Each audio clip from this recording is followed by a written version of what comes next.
attacks, which is impressive. By the way, we are Never- live.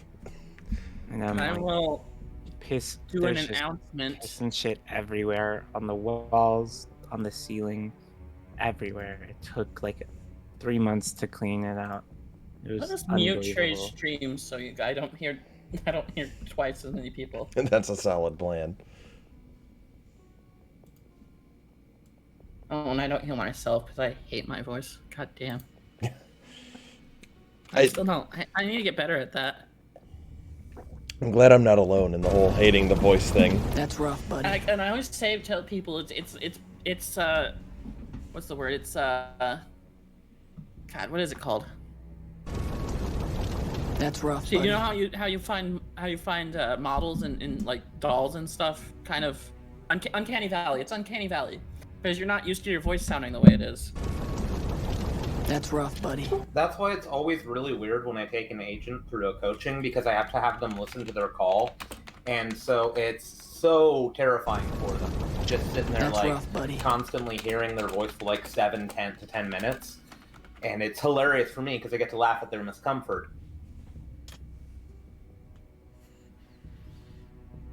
Hey, it looks like you connected, Ray, and there's no further error. I shouted you out on my server. Only people can watch if they want. Thank you, I appreciate that. Wow, let me shout out my gremlins. Your Let me gremlins. manifest. God, you're about to get hit with Fear the Wood Crawlers. Don't be mean to him. Yeah, you're He summoning. was telling the funniest dad jokes in my stream today. I don't mind him. I thought he was a spam bot at first, so I banned him. I Who? unbanned him, and he followed me back. And he's kind of in that area where he can't actually. Nobody else can see his comments, and I don't think he cares. So I've just left him there. Wait, who did you ban? Fear the Wood Crawlers. Oh, But I thought he was a spam bot at first. it's a very spam body name, I will admit. I think it's his entire thing, actually. I think because Fear the Wood Crawlers sounds like a very what's the word? Like a generic name. I was gonna say those dark videos where it's that have been getting really big, like Creepypasta? not creepypasta, but in that vein, it would kind of be like Slender Man. It's like a Slender Man or a Siren Head style name is what it sounds like to me. Fear the Wood Crawlers. Well, regardless, since we're all here, let's segue the discussion towards our game. Yeah. And when last we left our heroes, Farrah, do you remember what happened? Anyone else can chip in as well, but Farrah, you're leading the charge on this one today. Oh my god, it's been 2 weeks, my dude. We were going around town asking questions about somebody. What were we asking questions about, guys? Well, we asked questions because the bad man fessed up, and he lit on fire because he was a bad man, and bad people light on fire, apparently. That's a thing that happens during the lowlands. I'm just going to accept it. And so we were trying to find out about it, and now we're going into a mine, and we're going to punch people in the schnoz, and I might get to throw somebody, and I'm going to wrestle. I just oh. So yeah, that sounds about right. What he said. Anyone else want to have anything else to add? Because there were other events like an angry farmer, There was an angry farmer. a potential murder. Someone got murdered? Yeah, Potentially. you spent a good number of minutes in a dwarf's house looking around for stuff. That's right, a dwarf. He was potentially murdered, and we found a little secret down in his basement that in his body. I think we found his body in in a ritual circle. That was fun. Oh yeah, the woogity room. The scary woogity room where we found that he did the woogities with his hands. But it's different woogities from what we do. So we've got to find them, and they're probably planning a thing. And then there was the angry farmer who was very pissed off at us because he was afraid we were going to ruin his crops. Maybe he's just a bad farmer, and therefore he's having trouble, and that's making him sad. So we should find books on farming and give them to him, because books make people smart. And then he'll be happy, and then we'll be friends, and we'll make cookies. Cookies, that sounds good. Well, as we did leave off, you guys were running off into the road on the way to the Silverhaven mines. And I do remember that Tara Hearthfire had joined you all in leading you towards the mines, and I do recall her asking Darts, well, not asking as much as saying, I suppose our date is called off, regarding what their plans were, as you guys are kind of being led to where the mines are.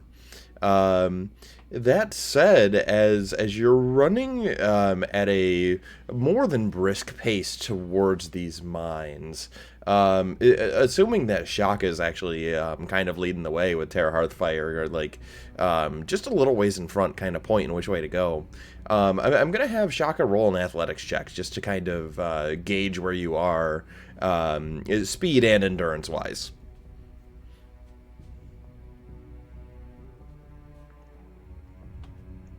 Oh, nice. So yeah, Shaka's definitely feeling pretty good here, as he's charging. He's charging, and I'm assuming Seven is just clinging on tight right behind him. Correct? Yeah, definitely. Okay. So as you guys are running, Tara's actually going to speak up, and she's going to say, "So what exactly is your plan when we get to these mines anyways?" When we get there, the smart man is going to tell me what to do and how we're going to approach, and then I'm going to punch them. I say this pointing at Darts. Oh, I'm the smart one? Ah, shucks. Well, you are the smart one. Calypso is the silent one. Robot Man and I are new friends, so I don't know what he is. He's also a big man, but don't know much about him. And Seven is sneaky, and I throw him at people, and they get stabbed. I see. Which is funny because I don't think I've ever pulled out a dagger. Tara's gonna say, "Well, if there's anyone here whose judgment I do trust, it's yours, Darts." Huh. Okay, then. Darts is a good person. You are smart to trust him. She says, "Indeed, one hunting trip allows one to see many things about a man." That said, she very quickly shouts out, "Look out!" Shaka, I'm gonna have you roll an acrobatics check for me. Oh dears.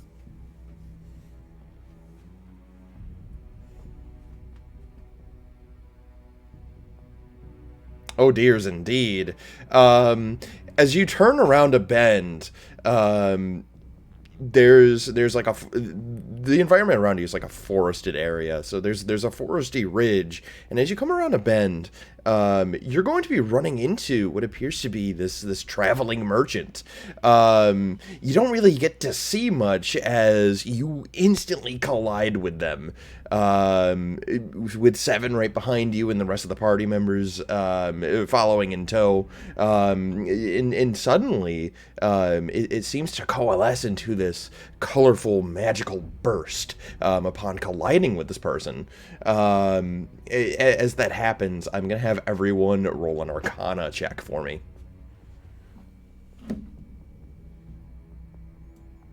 Okay.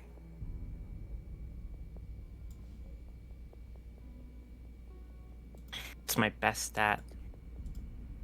Okay, I was joking, but never mind, I guess. It happens. Ooh, that's Um, pretty.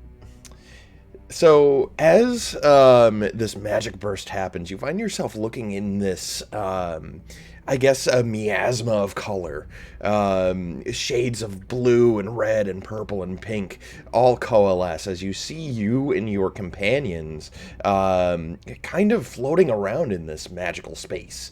And with that, you see this traveling merchant as well. If you would, describe yourself. Uh, okay, so, oh god, I can't speak. So, the first thing you'll notice is that I look like a fair, younger, like, elven man, except I have fox ears and over my head, and I have fox feline eyes, and a fox tail, and oh yeah, that, and I just something mischievous look in my eyes as well, with a robe and a staff in one hand. A red robe.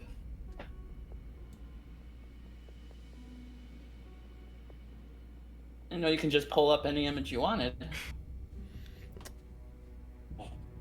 Yeah, I can more or less put in any image into Fantasy Grounds, and that will I can pull that up whenever I feel like. I have some unsafe for work selfies I put in the fantasy ground folder. Do not pull those up on stream.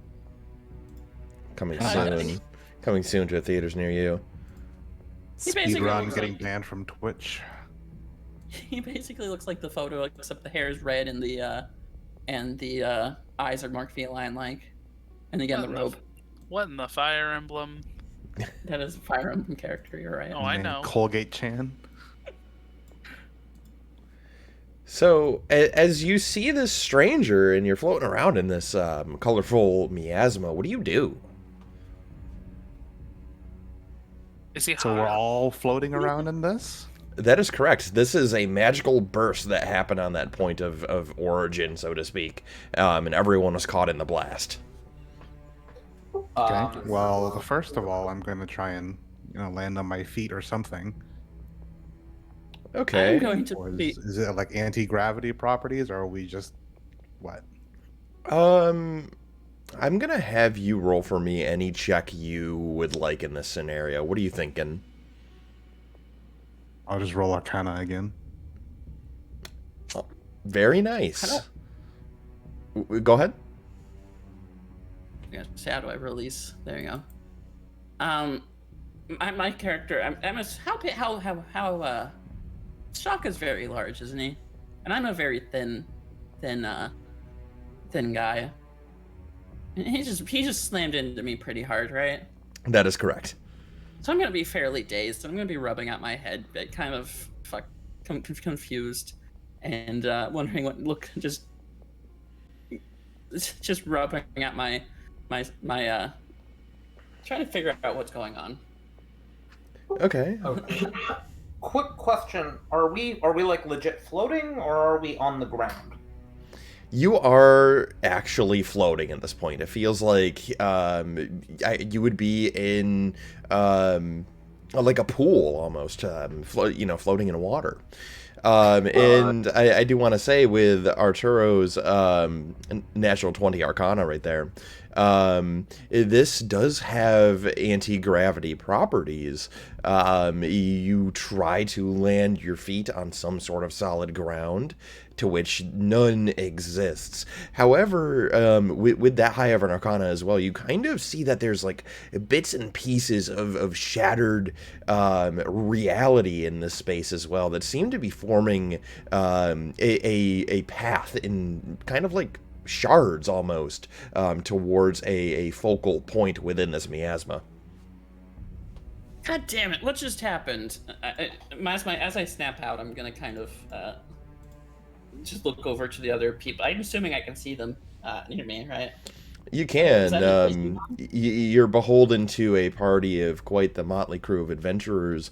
You see a giant man who doesn't have anyone on his shoulders anymore. You see a cat man. You see a robot person, a woman. You see I know not best how to describe Calypso other than you're wearing a mask and you're wearing a hood. So Sounds about right. let's go with that. But yeah, what do you do? What? I'm gonna look over at just shock and be like, so, what the hell was that? Why are you why are you rushing so fast? What's the hurry? There are people who need a punch-in, and they're in a direction. I'm sorry, I don't know where is now, but swimming, and I'm going to kind of just swim about having a ball. There are people who need punching, and you I'm gonna immediately look around and notice that now finally notice our situation, and can I make an Arcana check? Yes, that's fine. The Arcana check I made before was with 7. And I'm assuming I pretty much understand what's going on, right? Yeah, at the moment, yourself and Arturo kind of know what's going on. This miasma is caused by a wild magic surge, and the very fabric of reality around you has basically been torn asunder. And you can see that these shards of reality, like I said, are kind of like giving you a little pathway towards a focal point. It seems like these colors are kind of coalescing into more like a small white vortex, if you will. I'm gonna break the panic and just say, crew, let's bunch up. We should be able to get through this if we go to that point as I point and make sure everyone is looking at where I'm pointing. Where is this? Oh. Never mind. Gotcha. So I'm gonna go ahead and I'm gonna grab the smaller peoples to kind of hold them to me and kind of just start moving towards that point that was pointed out. Let's link up and use our centrifugal force to just move towards it. I'm gonna do the same. I'm gonna follow behind them. In fact, Just grab any limb or arm or leg, and basically do like swinging motions. I'm gonna walk with a bit of a kind of a wistfulness, a little bit of a like this is it's nothing.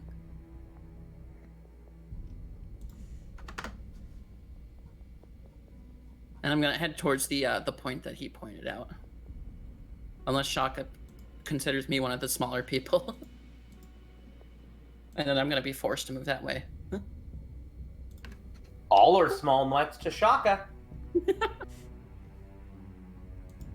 Alright, is anyone else doing or saying anything as this happens? Just following it around in the chaos. I know nothing of this magic stuff. How did you manage to get us here? God damn it. I'm gonna shake my head and just sigh as I continue moving on. Are we able to gather everyone together? You can kind of move around a little bit in this miasmic space. It takes a little bit of getting used to, but leaning in directions kind of helps out. Okay, everyone hold on to my back. Yeah, I'm assuming you're pretty bulky then, right? I'm pretty bulky. I'll grab his back. There'll be like little I don't know if you want to call them like handles, but like rods and bits and bobs to hang on to. I will comply. The robot man back. I'm gonna look around me and put my front directly opposite to that focal point, and I'm gonna cast Thunderwave. Okay, go ahead and cast that for me, and I will roll a thing. Well, yeah, it's just Thunderwave, so I don't know if you want me to. It's just a DC save, so. What's your spell save? Con is DC 13. DC 13. Okay. All right, so you're going to move your hands around to cast the spell, and when that cube of thunder manifests and essentially blasts forward, right at that focal point, you see that this miasmic space just shatters instantaneously, and everyone finds themselves on solid ground. When you're stood here... Oh, go ahead. Oh, we're still in the space though, right? We're just on solid ground now. You're on solid ground, and you're noticing that it seems to be this rocky terrain. And as you're stood in the rocky terrain, like you're looking around, and you see in the center of this flat, I guess you could say a valley or even like a crater or depression. There's a crack leading towards a cliff. And more swirling magic is around a second focal point at this point now, where you see a kind of like a pentagram on the ground right there, in this blue energy, and lightning is just flashing all about. Okay. Let me gather my wits here. What is going on? How did we get here?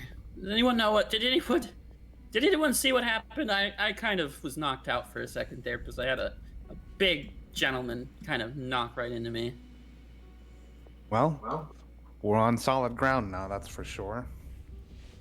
Where we are, that's a really good question.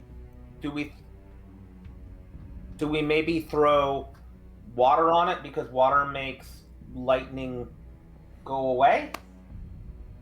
I believe I'm conductive enough, but let's just get towards that point in front of us.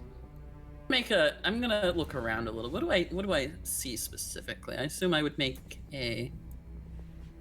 oh god, what is the roll? Perception roll, right? If you'd like to make a perception, that works.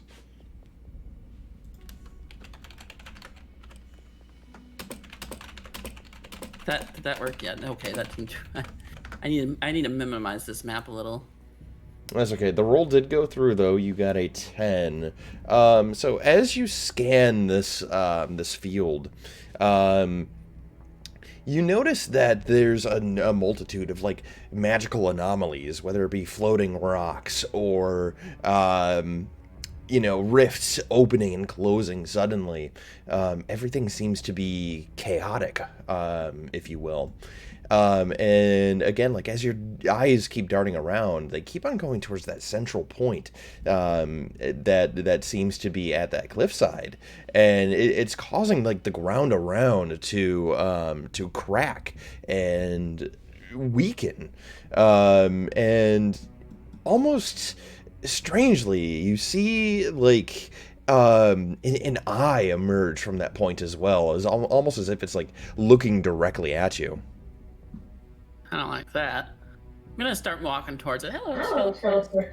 Do we all see the eye, or is that just something he sees? Go ahead and roll a perception if you want to go ahead and see that as well.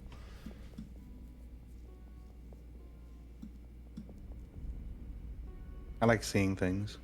Sure, let's give it a go. I have some good perception eyes. Yes, I do. I see everything. Shaka's I think probably with a 9, a little bit blinded by the flashes of light. Yeah, the Shaka's just like, oh, pretty colors. So I'm going to go ahead and reveal this with everyone's current perception rolls, and everyone is going to see this.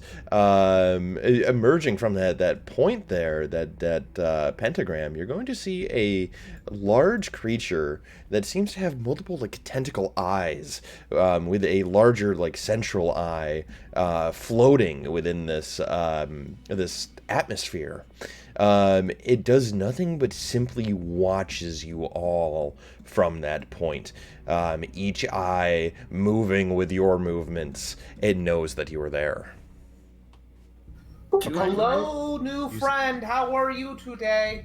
You say reveal, but I actually don't see anything. Exit out of the map and go back in. I only see myself. Oh, Yeah, click on I- yourself, and then you'll see it. Oh, yeah, I didn't Oh, I see just anyone exited either. the map. Okay, there we go. that's weird. Do I know what this is? Can I make an Arcana roll or something for Yes, it? please. Oh, God, what's the God. map called, oh I boy? know what that is. I don't like that. Is it this one? Trey, remember when I said Oh, you there couldn't we go. kill me? Yep, now I can see. I take it back. Please don't.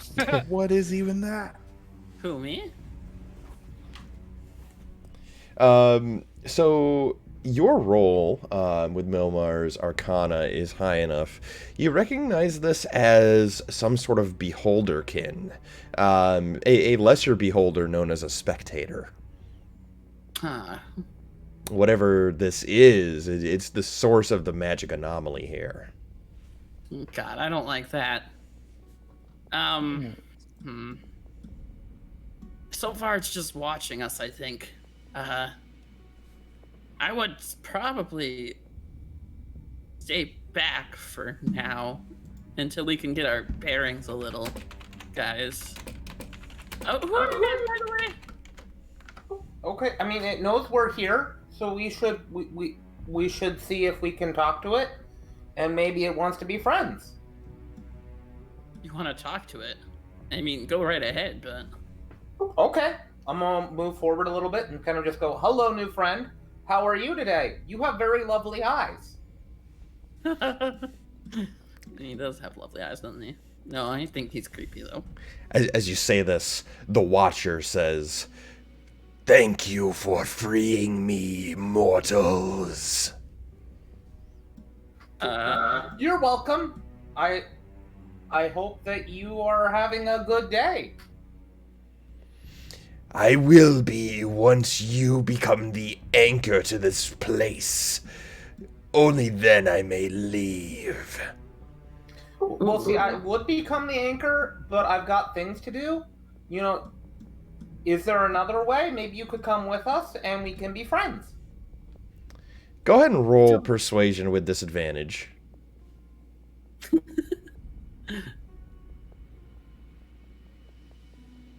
I'm gonna cast guidance on him. Okay. You get an additional D4.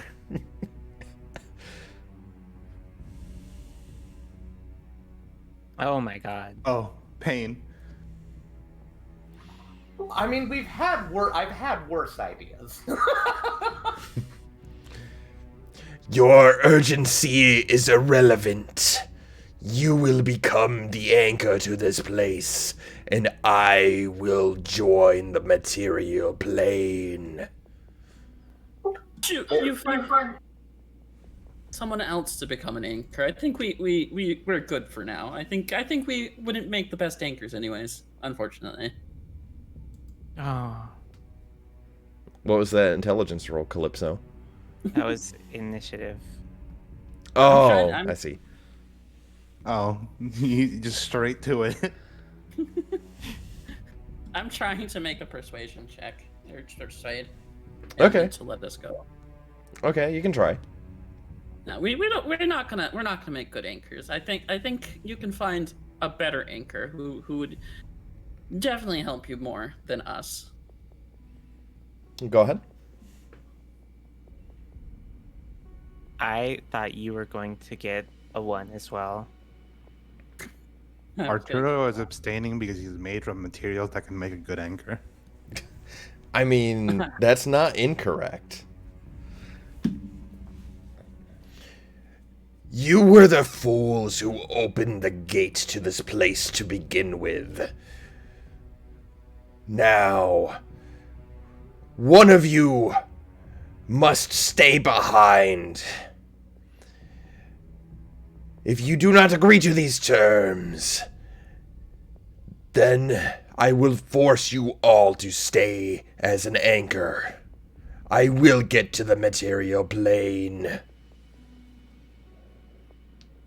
Take that as a no. I take it you're not gonna reason with us, eh? I mean, we could also just, not do anything and not get close to you. Shaka kind of leans in just a little bit. I have to get close to hit him? Is that going to be a problem? Well, the thing is, when you get close to him, he could probably make you the anchor. If we just stay back, like right here, and just, perish, or, find a way out, I mean, we won't have to swap places, right? So, are we in agreement that we should, how you say, either So- ignore or attack? So, yeah, your plan is to just ignore him. That might work. Let's look for a way out first and leave him be. I mean, realistically, I clank on my body. I could do this forever. No. Yes. Well, I can be here for a couple hundred years. I think I should be good. What about the rest of you? I'm gonna pull out a bow when they say that. I'm gonna keep an eye on the Watcher. As you're keeping an eye on the Watcher, it steadily begins to float forward. Oh, we Hell can move. no. Yeah, I'm shooting an arrow at it. All right, are we rolling initiative? Yes, please. All right, I'm rolling initiative for the first time.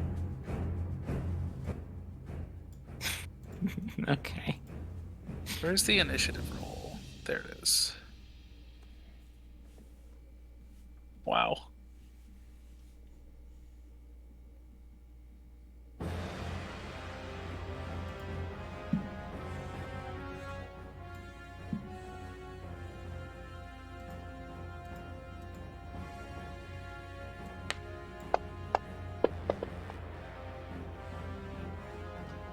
Okay. So, with everyone's initiatives rolled, Milmar, it is your turn. What do you do as you see it steadily moving towards you? And you do notice that two of its eyes begin to glow this menacing glow. One of which seems to be glowing with more so of a yellowish orange tinge, whereas the other seems to be glowing a more bluish to purple twinge. I'm gonna sigh and I'm gonna shake my head, and as I do that, I am going to slam my staff into the ground, and a green blob of goo is going to kind of like appear out of the tip of the staff and immediately start. Wait, actually, how far is that? Actually, now that I think about it, I might actually be able to do that. Damn it. There's quite a bit of a distance between you two right now. I mean, never mind. Oh, jeez. Let's see. Distance is a problem, then. Let's see. I'm going. Instead of that, my image is just gonna start. I'm gonna slowly go out of focus a little bit, and it's gonna be hard to. No. I'm gonna move. I'll move. I assume everyone else is gonna move. How far can I move? I can move 30 feet. I'll go there. I wasn't expecting to get initiative. Go first, to be honest. I don't have the highest initiative. How close is it now? If you target it, you can kind of see the distance. Oh, can you? Yeah, otherwise you can draw on the map with a pointer. Target. How do I? Can I get the map pulled back up for me? Because it kind of disappeared on me. There you go. How do you target again? It's right click, right? You control left click. Oh, control left click.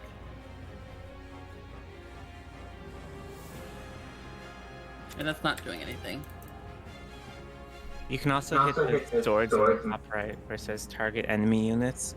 Since there's just one guy, it shouldn't be an issue. So slight problem. I can only see myself on the map. Click yourself. Okay, there we go. I had to clip myself again. Okay, we're 35 feet. That actually works. So I'm gonna do what I just said, and I'm gonna slam my staff into the ground, and out of the top tip of the staff is a green blob of some slimy, viscous liquid is going to start hurling its way at the one of the eyes. I'm going to try to send it towards one of its eye stalks. Okay. There is no called shot, but flavor-wise, we can go ahead and say something along those lines. So go ahead and make your attack. And then, it's a dexterity save, right? Yeah. Is that what it is? Yeah. Okay, go ahead and cast it, and with you targeting it, it should automatically go through. How does casting work?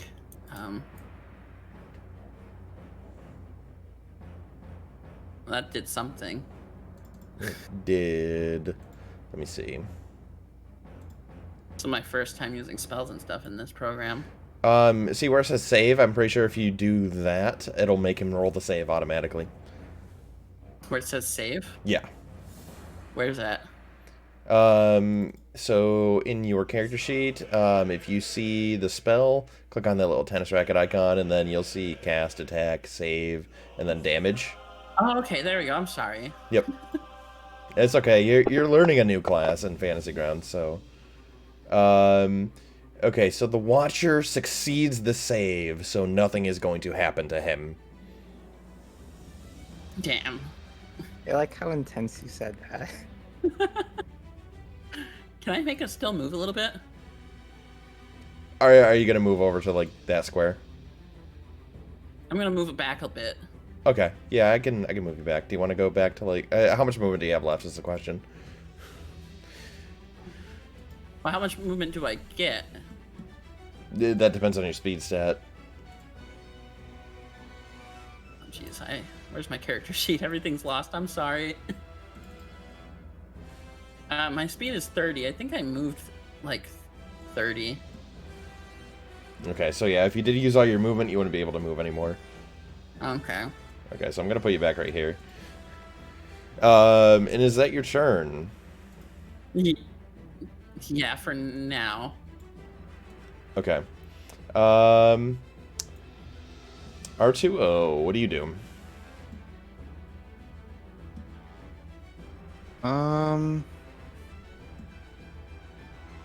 Let's see. What can I even do at this point?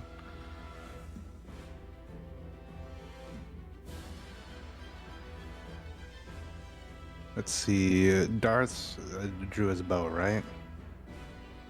Correct. I'm going to just plant here, and if the Watcher gets too close, I will prepare a melee attack. All right, will that be your turn? But yeah, I'll just stand Vanguard for now. Okay. Upon the Watcher's turn. Oh no. First things first. Let's see. We're going to. All right, am I doing that right? Okay. My targeting wasn't working as I would like it to. Okay, so first things first. On you, Milmar.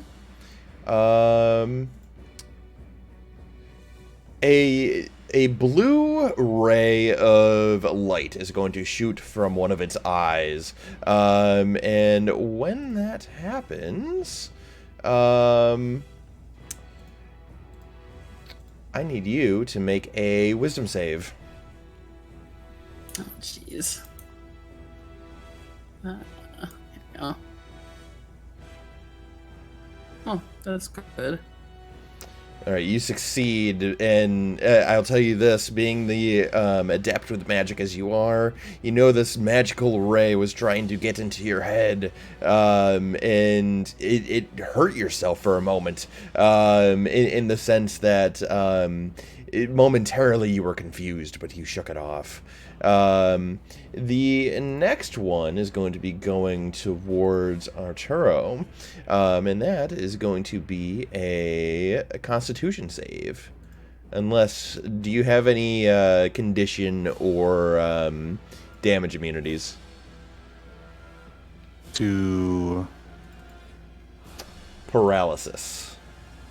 Paralysis. I don't think so. Let me see.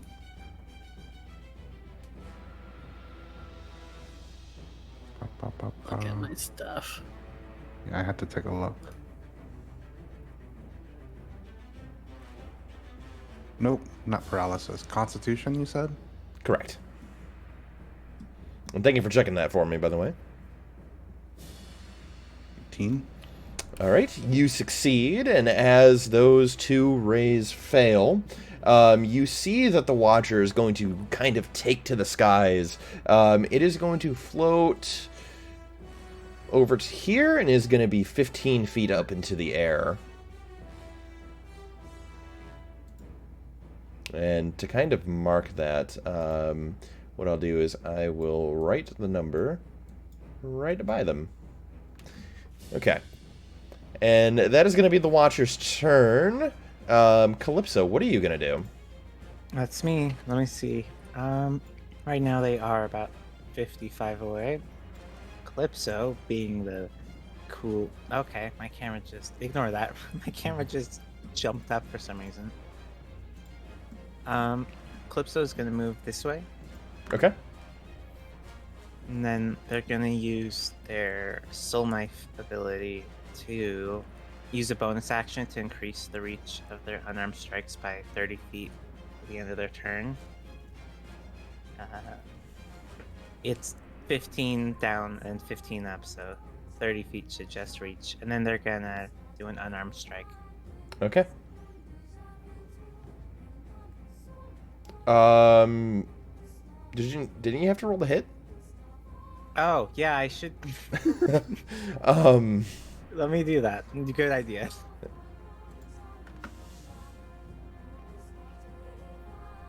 Alright, yes, that does hit. Perfect, alright. You just skipped a step there, buddy. Just a little bit. Okay, go ahead and reroll your damage. Okay. Where is my action? There it is.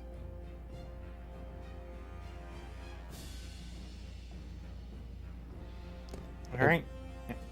And so Calypso will just throw their fists towards the sky, towards the Watcher, and these like waves of energy will fly out of their fists and slam into the Watcher.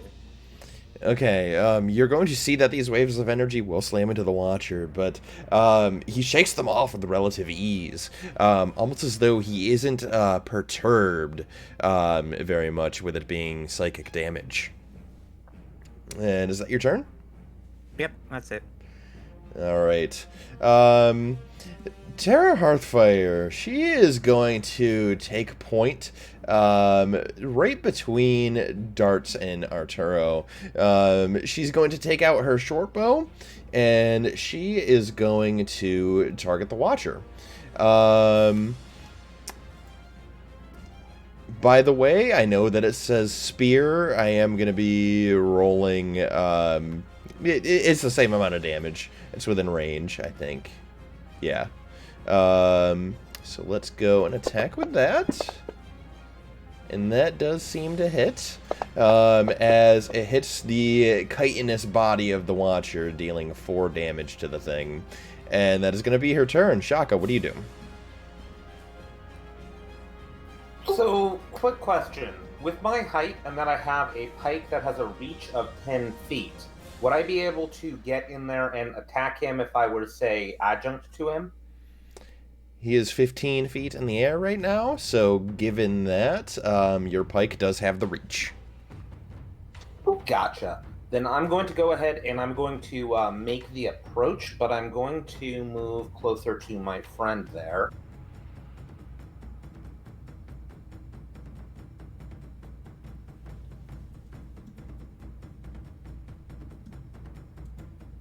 Okay.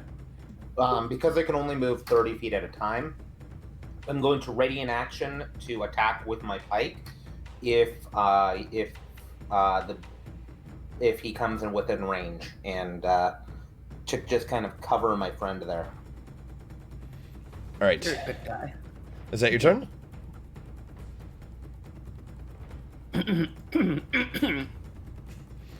I mean, it is the job of a paladin.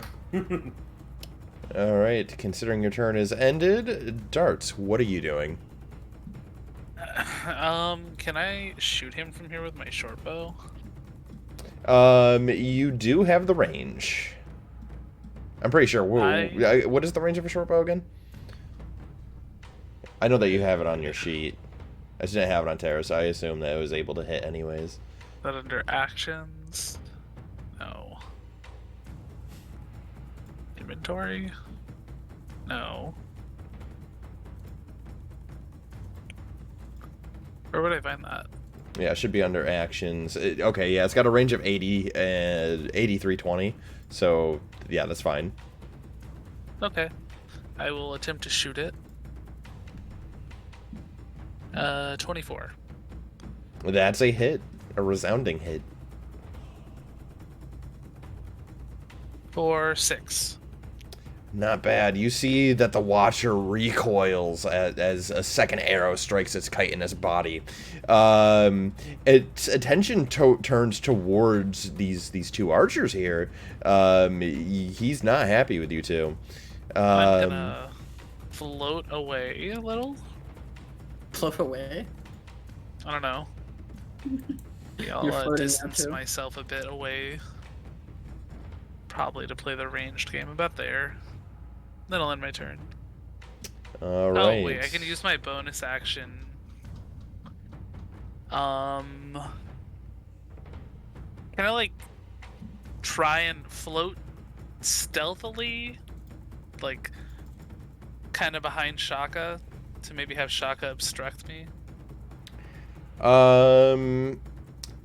He's Well, big. considering your current movement, are you trying to like hide and? Yeah, I'm trying to like float kind of in his line of sight with Shaka so that I could hide like right behind Shaka from him. It's a bit of a stretch, but I'll let you roll to see if go ahead and roll stealth. See how well you can do there. 11. Okay. Let me see here.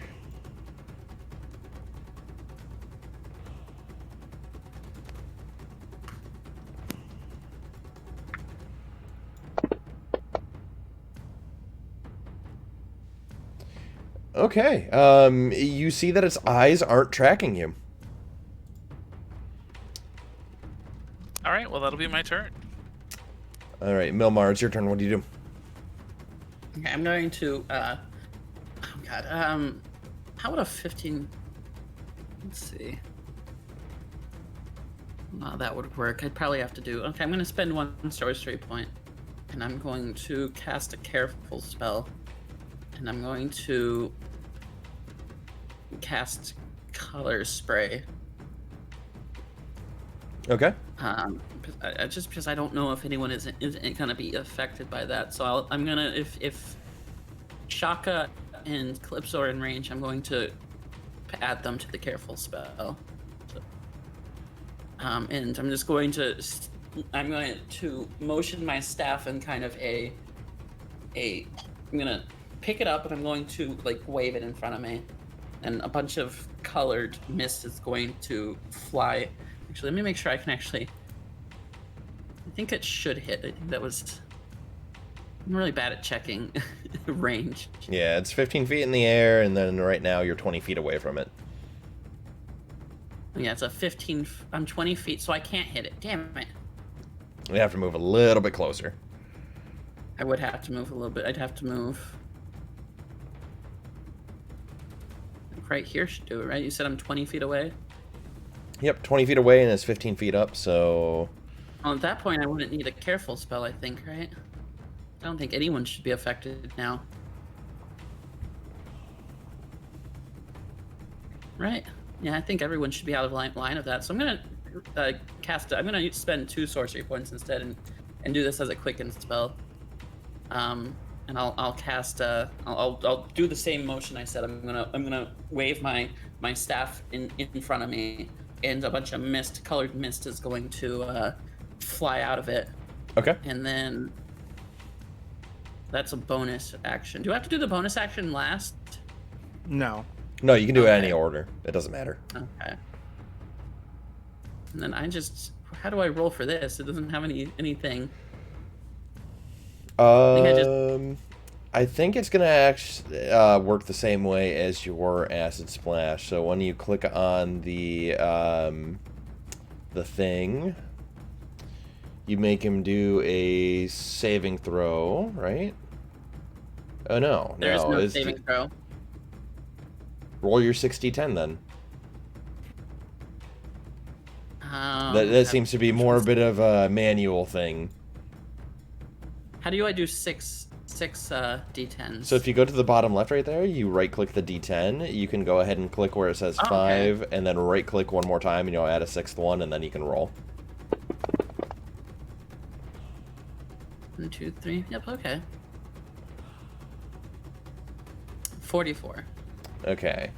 It affects 44 hit points worth of creatures, which means if he's got less than 44 HP remaining, which he does, the spell is going to affect it. Go ahead and put the blindness effect on him. And is that the spell?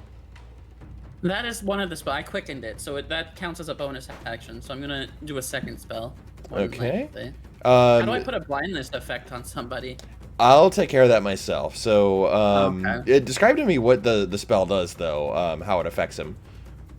So the mist is going to immediately seep into his eye stalks, all of his eye stalks, and kind of just paint them in a color, a sparkling little glow, sparkling little colored glow, and just cling to them.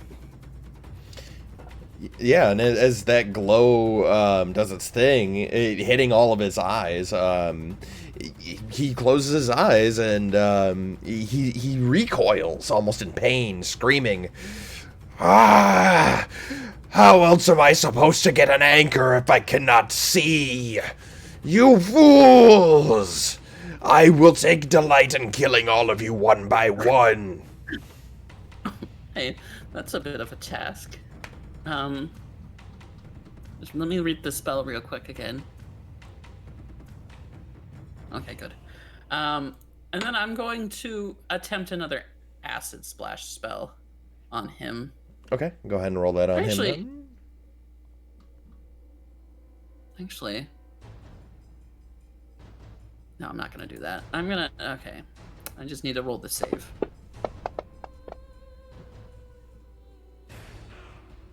And he fails, so you can go ahead and do your damage with that. I assume that's the cast roll, right?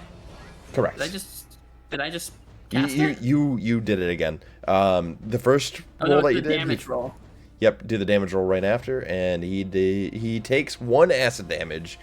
Acid just appears from an orb in the sky, hitting him, and it doesn't really hurt him much.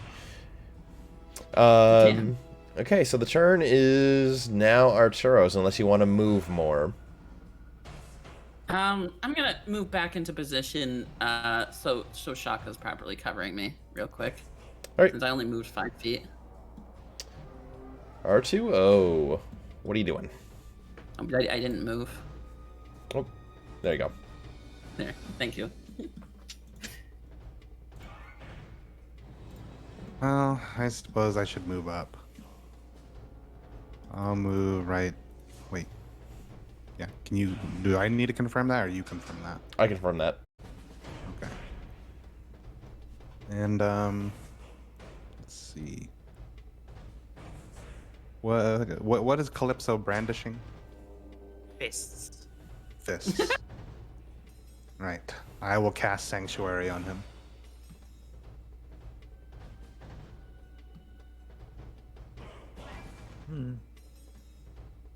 How does Sanctuary work again? So if something targets him, they have to make a Wisdom saving throw contesting, or they lose him as a target. But I can't attack. No, something targeting you. No, but if I Oh, attack, oh, it yeah, just you ends can. the spell. Oh, right. It just ends the spell. Yeah, that'll That's be the fine real for downside now. of Sanctuary. That'll be fine, but you can't really attack anything that's 15 feet in the air for now. Not with that attitude. I guess so. In that case, let's. Is that triangle calculator for me? Try. It's just in general, since we're fighting a guy that's 15 feet in the air. Oh. I don't think most of you have your, your what is it, Pythagorean to get it down. That's something. In that case, I'll just do what I said there before. I'll just prepare a melee attack if something gets close. Well, No, you something. I know Go ahead and one thing. sanctuary me. I have an idea. Oh, you have an idea? Okay. Yeah, I'll sanctuary. Sure. All right. You cast your sanctuary, and Yeah. I'm assuming you're doing the same thing, just staying right by them. Yeah. I mean, I can't do anything else. I can't move. Fair enough. Okay. On the Watcher's turn, you see that it's still screaming and writhing about. It says, "I will find you, you foolish mage, and I will kill you as you rightfully deserve." It is going to crash right down into the rock beneath, thinking that it's actually trying to get a little bit farther away, but it doesn't succeed all too well. So it crashes into the dirt right here, and as it lands, you guys don't have any prepared actions, correct? No, I don't. 2 characters on Overwatch. All right. Well, the Watcher is going to go ahead and make attack on what's directly in front of them, and that is going to be at disadvantage because it is blind. So Calypso, a 3 is going to. Well, it's not necessarily a 3. It's more like a. But you see, 4. my friend, A 4 misses. I have found sanctuary. Yeah, I was about to say, like, if he's technically targeting Calypso, he has to make a wisdom save first. All right, I can do that. Calypso is listening to High Octane Cults, and Sanctuary just played, so they're jamming out. Okay, what's the DC? 13. He got a 15. Okay, well, you can still try and, yeah. The attempt failed anyway. He got a 4 to hit. So he just takes a bite into nothing but air as Calypso just expertly dodges. That said, that's going to be its turn as it is no longer blinded, correct? Or is that until the end of his That's turn? a Or? silver- If it fails its save, doesn't it get fucking banished to a different dimension with Rainbow Spray? No, that's banished. Hold on. The duration is 1 round. Oh, I'm looking at... See, here's the thing. I was looking at Prismatic Spray, a much higher level spell. Okay, my bad. That's I was funny. gonna say, that seems like a tall order for some level 3 schmucks. Okay, so the way I'm going to rule his blindness then, that's going to last until the start of Milmar's next turn. So yeah, he's still kind of blind. Calypso, it's your turn. What do you do? Okie dokie. It is in front of me now. Alright, Calypso, they're a pretty smart cookie. Noticing that psychic damage didn't seem to do too much, they're gonna instead use just straight punches and try and hit the Watcher with a bludgeoning punch instead. Okay, Just and by the gonna- way, because he's blinded, you have advantage, which automatically will that's go what I through. rolled too. That's a 20. That is. Okay. Go ahead and roll your damage. Oh, is it? No, it's not a natural 20. My bad. It was green and I'm dumb. Alright. 7. Okay, and then I'm gonna, as a bonus action, I'm gonna use a bit of key. I'm trying to attack twice. Okay. Alright, first one does 5 damage. And then the last attack. Ooh, thank the Lord for advantage. As you're treating the Watcher as a punching bag. I am just fucking You're fucking him up. punching the shit out of it. You are. Like, one of the eye stalks are drooping downwards, and, like, you know how boxers will, like, the smaller punching bag, and, like, they roll their hands around like that? I imagine that kind of, like, that's what's going on with the Watcher right now. Like, you're manhandling him. Just getting some good jabs in right into the eyes. Yeah, he's not having a good day. Screaming this blood-curdling scream as you just bully him. He's not in a position to do anything. Is that your turn? Yeah, that's all I got. I say it. That's all I got, as I did that ton of damage. Terra Hearthfire is gonna run up, kind of getting a little bit closer in range, and she says,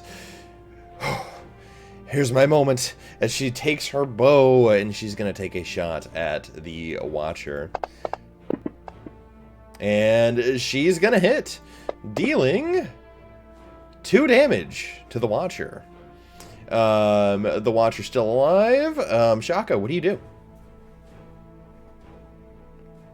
So I'm gonna kind of charge up on the Watcher, shout, "Stay away from my friends. You are not a nice person." And I'm going to, with a bonus action, go ahead and use turn on Thunderous Smite as I attack him. Ooh, he's getting the full force. Okay, let's see it happen.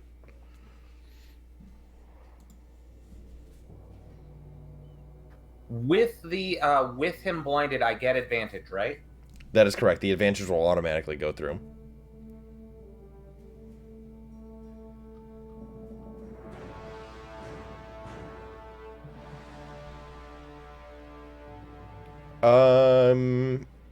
Right, you don't have him targeted, and you also didn't roll with your, I just realized that. Let me fix that.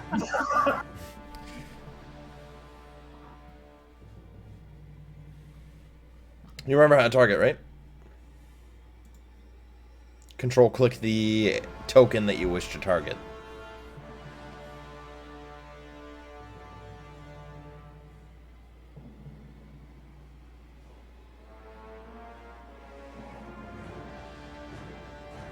All right, what I'll do, you are going to hit with your first roll with the +6. That is a 15. So you do hit. Go ahead and do your damage. Sorry about that. No, it's all good. I thought I targeted him. Like, that was weird as fuck. That's all good. You are targeting him now, though. Or not. Okay, you're good. So yeah, you're gonna see Shaka's pike glow with this orange thunderous energy, and as you stab it right into its middle eye, you see that energy channel forth into the body of the Watcher, and its body can't handle this much energy. It bursts, it explodes, as you hear this voice kind of coalesce in the air, and it says, "Thank you. I have found my anchor." Ruh-roh.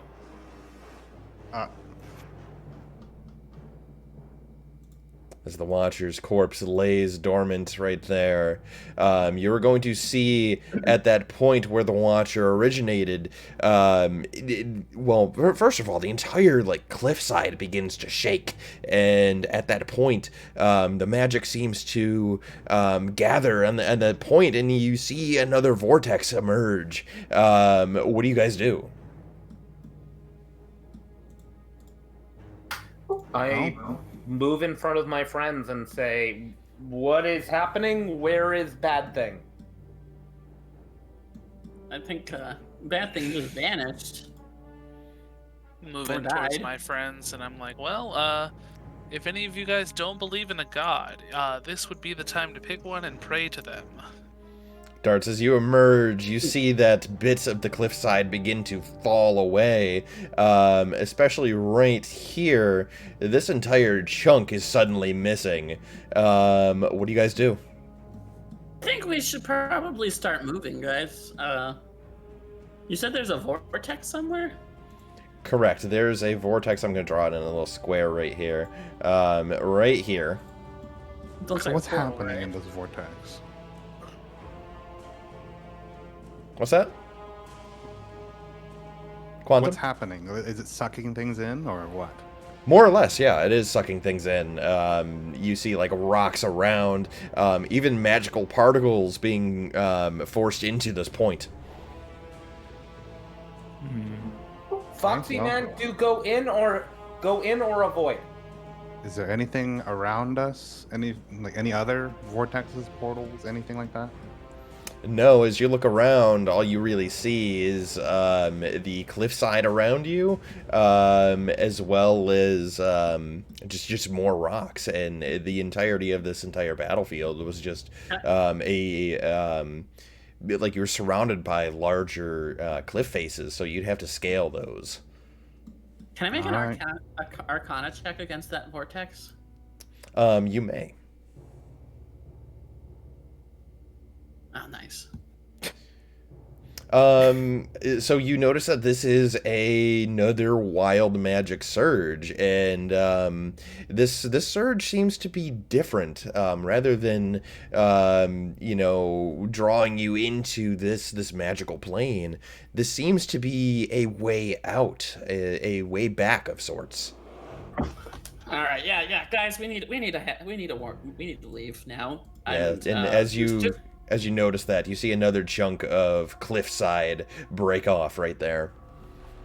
Yeah, leave now. And I'm gonna point towards the vortex, and I'm gonna start immediately heading towards it. Yeah, I'm gonna go ahead dead sprint. Okay. I'll go ahead and guard the back, so I'll let everyone go ahead in front of me before I go in. All right. Milmar, you're going first as you call this. Arturo following right behind. As you guys are running, I need you both to make a dexterity saving throw for me, please. Dexterity save. Okay. I'm gonna cast guidance as myself. Oh no. Do you cast guidance on yourself, or do you cast guidance Yeah. on Milmar? On myself. Okay. Oh boy, I rolled an 8.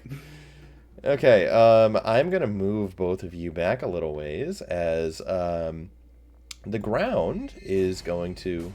Oh no. What did I do? I'm gonna deny your movement, Coffee, sorry. I'm so hurt. I'm gonna cry. Ooh, that one's way too big. That's what she said. If he's falling, can I try to catch him?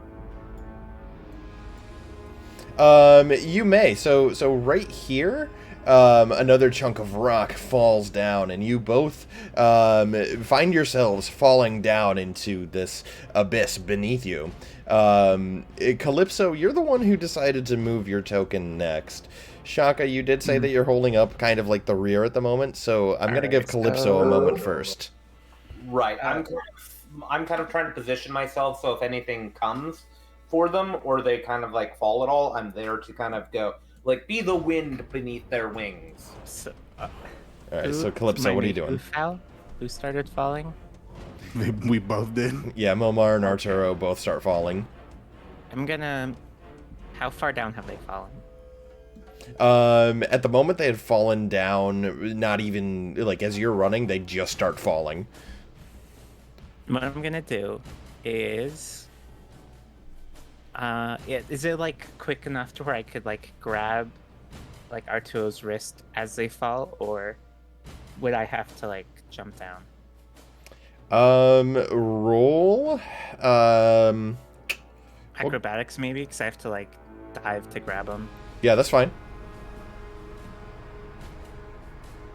No! Pain. Oh no! I have a +5 and I rolled a 2. Okay, so as you try to grab and like dive for Arturo's wrist, you're gonna find yourself over on the other side of the gap right there.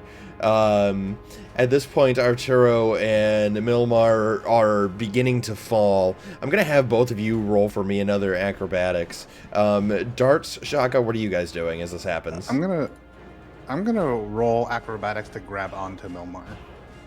Okay. Oh. I'll go ahead and roll. Can I do an acrobatics or not an acrobatics and athletics to try and grab one of them? You may as you're running over there. And Darts, what are you doing? Is this free? I am just gonna go ahead and do. I'll be following whatever Shaka does in this crazy scenario. Okay. Fantasy Grounds wants someone to die. I'm gonna go ahead and move Shaka over here and Darts in tow. Tara's gonna move forward as well. So Arturo, you're gonna be able to grab onto the side, and as your strong armored hands grip the cliff face, you very quickly go and grab onto Milmar, who's also grabbing onto your wrist. So you're hanging on at this point. And Shaka, you decide to grab onto Arturo to try and lift him up, and when that happens, you notice that the ground beneath you begins to crack. Kind of cracking out towards where your weight is. So it's starting to give way right there. You don't have a lot of time to act. What do you do? Can I position my pike so that I can, kind of use it to kind of bridge the gap and kind of use it as a pull-up bar? Roll on a sack roll. No, he's beating us up.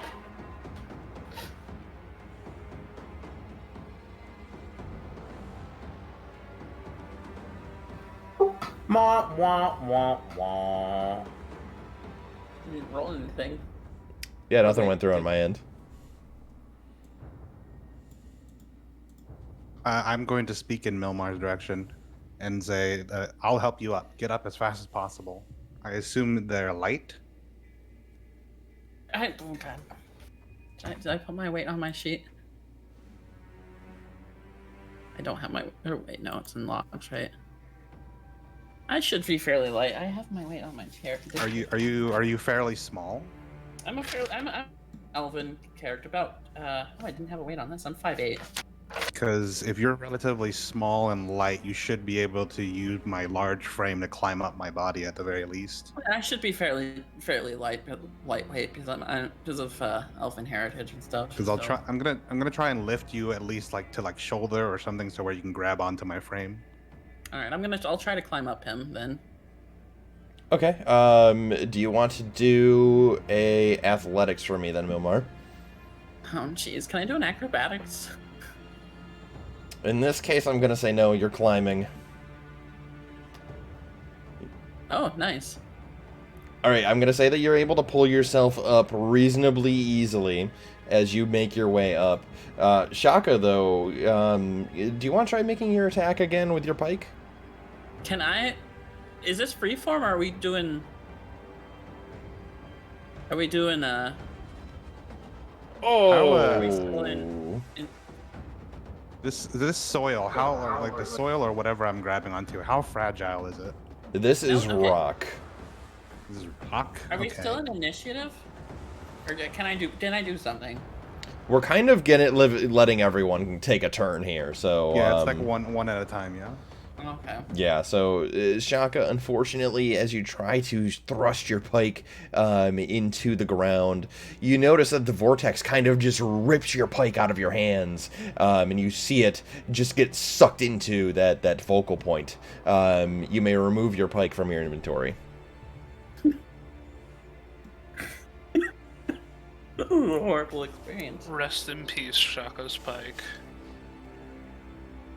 And is this like a hole, or is this... I'm in some sort of hole, right? This has fallen down right beneath you in the space right here. I'm actually going to put you right in there.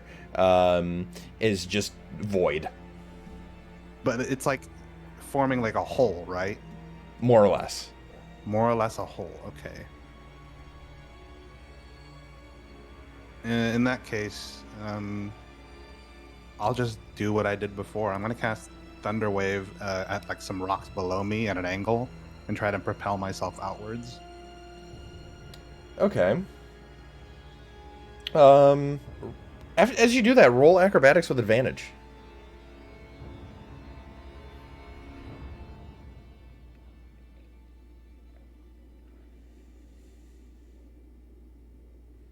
Okay.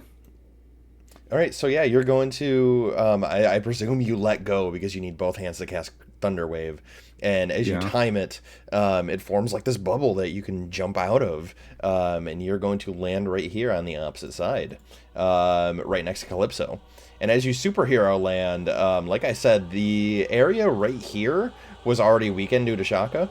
It is going to collapse. I need Shaka, Tara, and Darts to make a acrobatics or athletics to try to get out of there.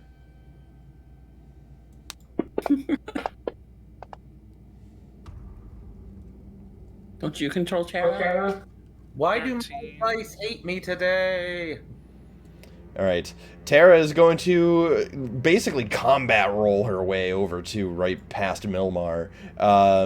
Shaka and Darts, you guys are going to succeed. So you're as the ground breaks beneath your feet, you're going to reposition yourselves in a way where you can actually get back on solid ground.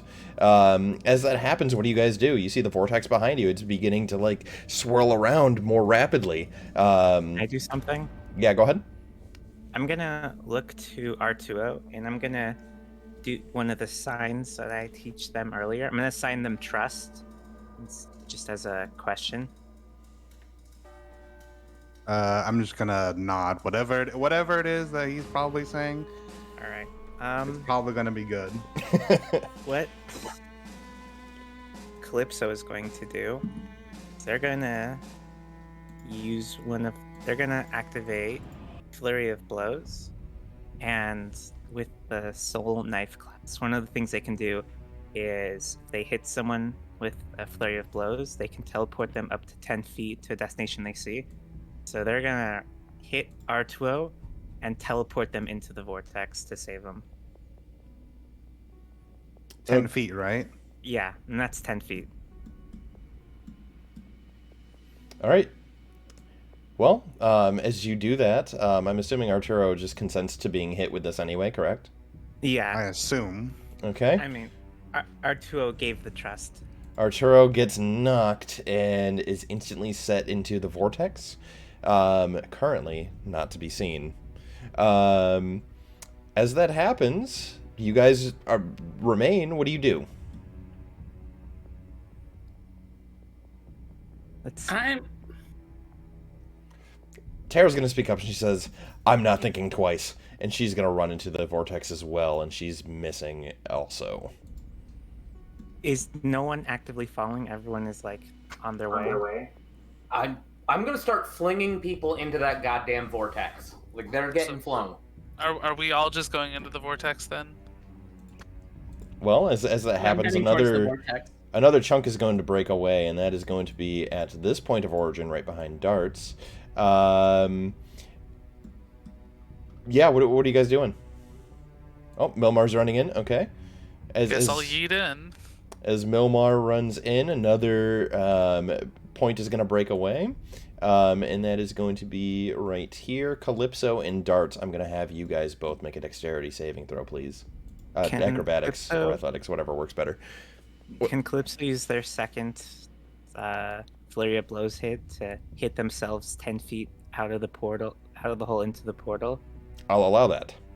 Awesome. All right, you're going to make it in. Unfortunately, Darts, you're going to be hanging on by a thread. The ground breaks underneath you, and you are going to be grabbing on. Shaka, what do you do as Darts? I'm going to reposition you right there.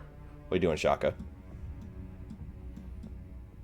I'm gonna step over to them and just grab them and fling them into the vortex. All right. Roll athletics. I'm going to give you advantage because nerd strength. Oh god.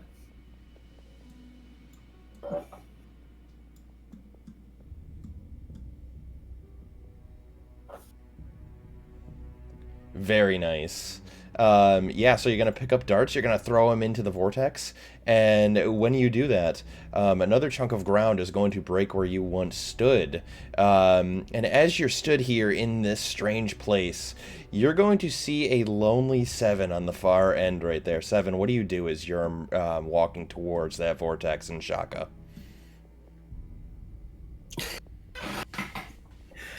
Okay. Putting me in the spot here. So I'm on the other side of all these holes. Seven is. Correct. Seven is gonna kind of reach out, looking fairly like he's defeated as he realizes he can't really do anything here. Yeah, and as that happens, I mean, another piece of ground is going to break off right there. Shaka, what do you do? How far away is he from me? 70 feet. Yeah, it's quite a bit of a distance, and at this point, the entire cliff face is like breaking down. There's no way you'd be able to make this jump.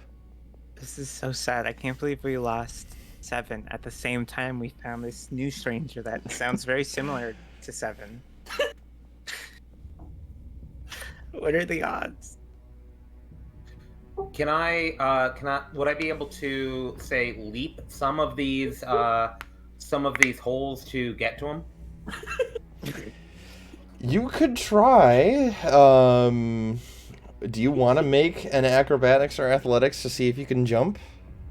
There's a good chance that, these are being held together by, like, fabrics of very minimal gravity.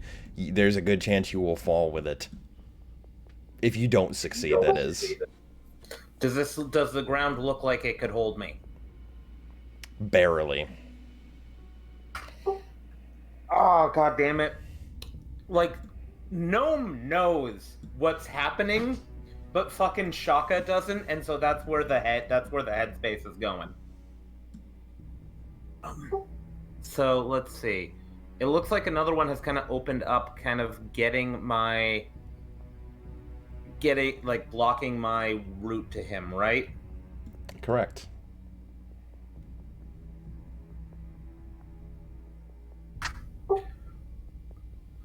Fuck, God damn it. Can I go around that bottom one to get to him? Which one? Seven's gonna see Shaka, kind of. I'm assuming I can see him. Yeah, you can. Okay, I'm gonna shake my head and tell him and point towards the vortex. I'm gonna say, "You need to, big one, leave." Not without friend. Yeah, that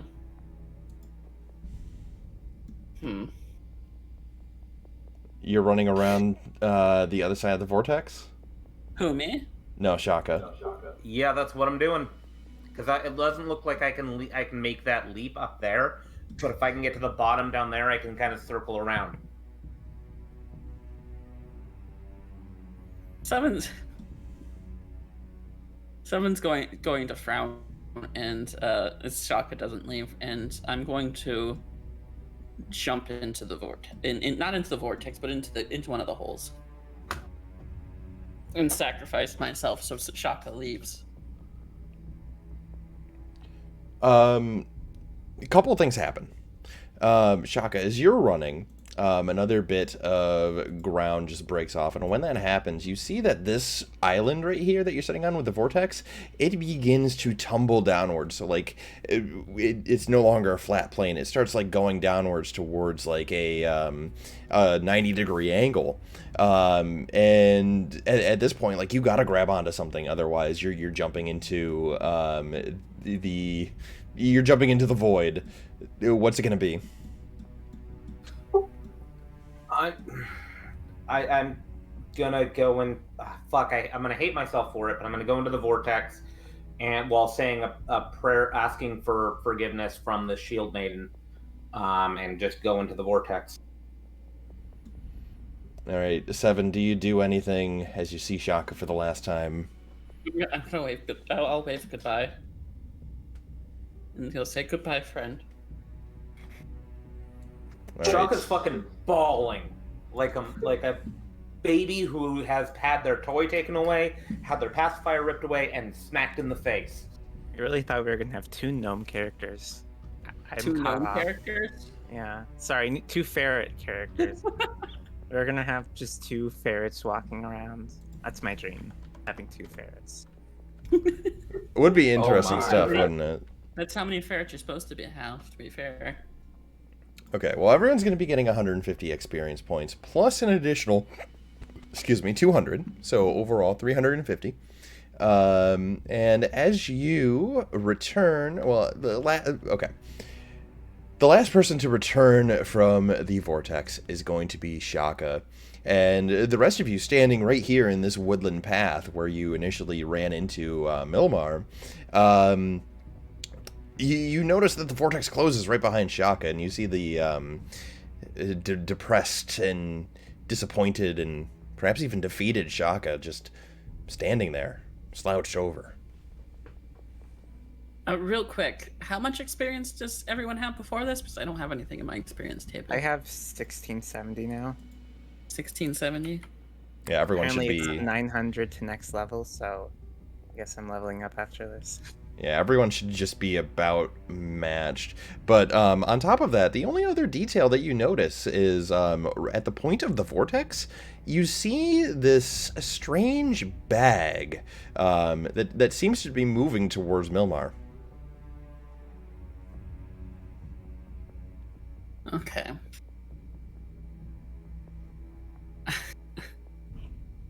I'm currently on the kind of slouched over, kind of catching my breath for a second there, because that portal kind of they always make me sick. I mean, I'm kind of just catching my breath and trying to gain my standing for a second here.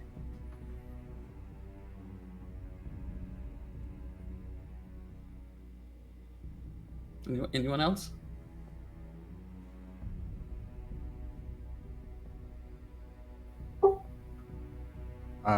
Need something to punch. Callisto is gonna...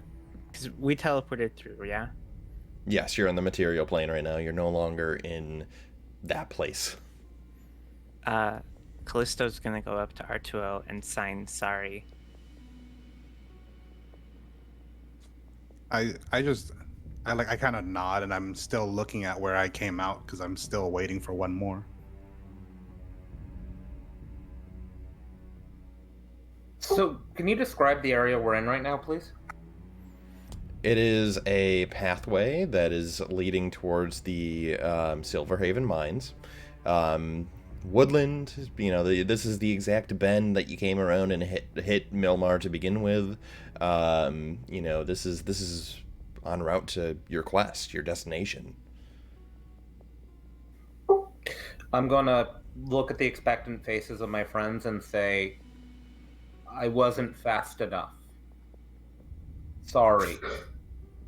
Fast enough for what? You see these big, strong hands. He fell. I was falling, and he was so far away. I couldn't. He was far away, and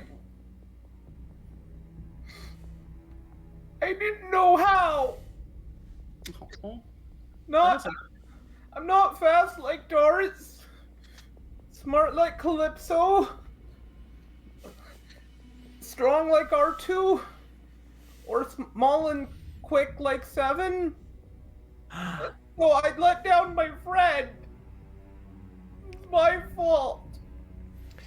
Tara's gonna slowly walk over to you, Shaka, and she's gonna put a hand on your shoulder, and she says, "But it isn't too late to save another life." I'm gonna go break the bad men, and that'll make, and go save that person.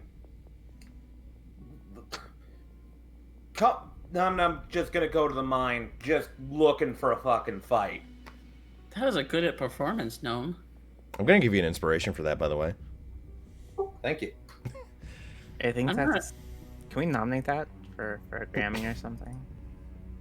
I'm gonna get rid of this map too, because I'm assuming we're not there anymore.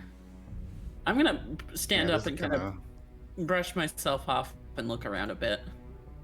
And I'm gonna immediately see my bag, and I'll go pick up my bag. As you pick up your bag, you notice that your bag kind of feels a little lighter than usual. Huh, that's weird. What have you been up to, you little scoundrel? Where do you go? And I kind of just playfully punch my bag, and I'm gonna join the others and You, properly introduce myself. you see, I'm assuming your bag has a tongue, correct? Yeah, so that's a leather strap tongue. Oh, it's a vor one, huh? Okay. As you say that, you see it licks its chops as a dog would, and attached to its adhesive tongue, you're going to see a very familiar rune and a sling. I'm going to pick the. I'm gonna pick these up and inspect them real quick. The sling seems to be modified, and the rune, it seems to have a symbol upon it, and it is cold to the touch. And I assume I recognize that it's a rune stone and everything, right? Yeah. I'll take the rune and I'll move over to Shaka and I'll hand him that. I still don't have any clue what's going on, of course, because it just appeared and oh God, I don't know.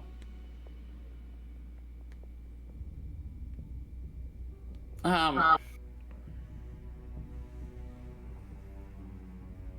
I'm gonna move over to Shotgun. I'm gonna pat him on the back because I notice him. He's still upset, I assume, right? Yeah.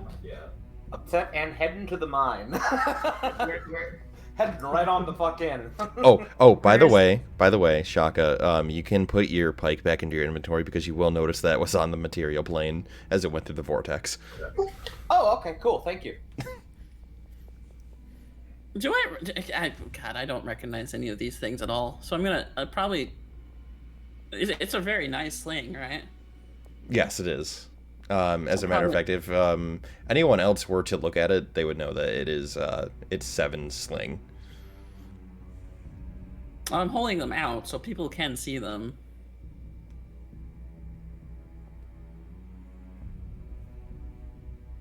Well, would you like to introduce yourself? I hope you weren't the cause of this.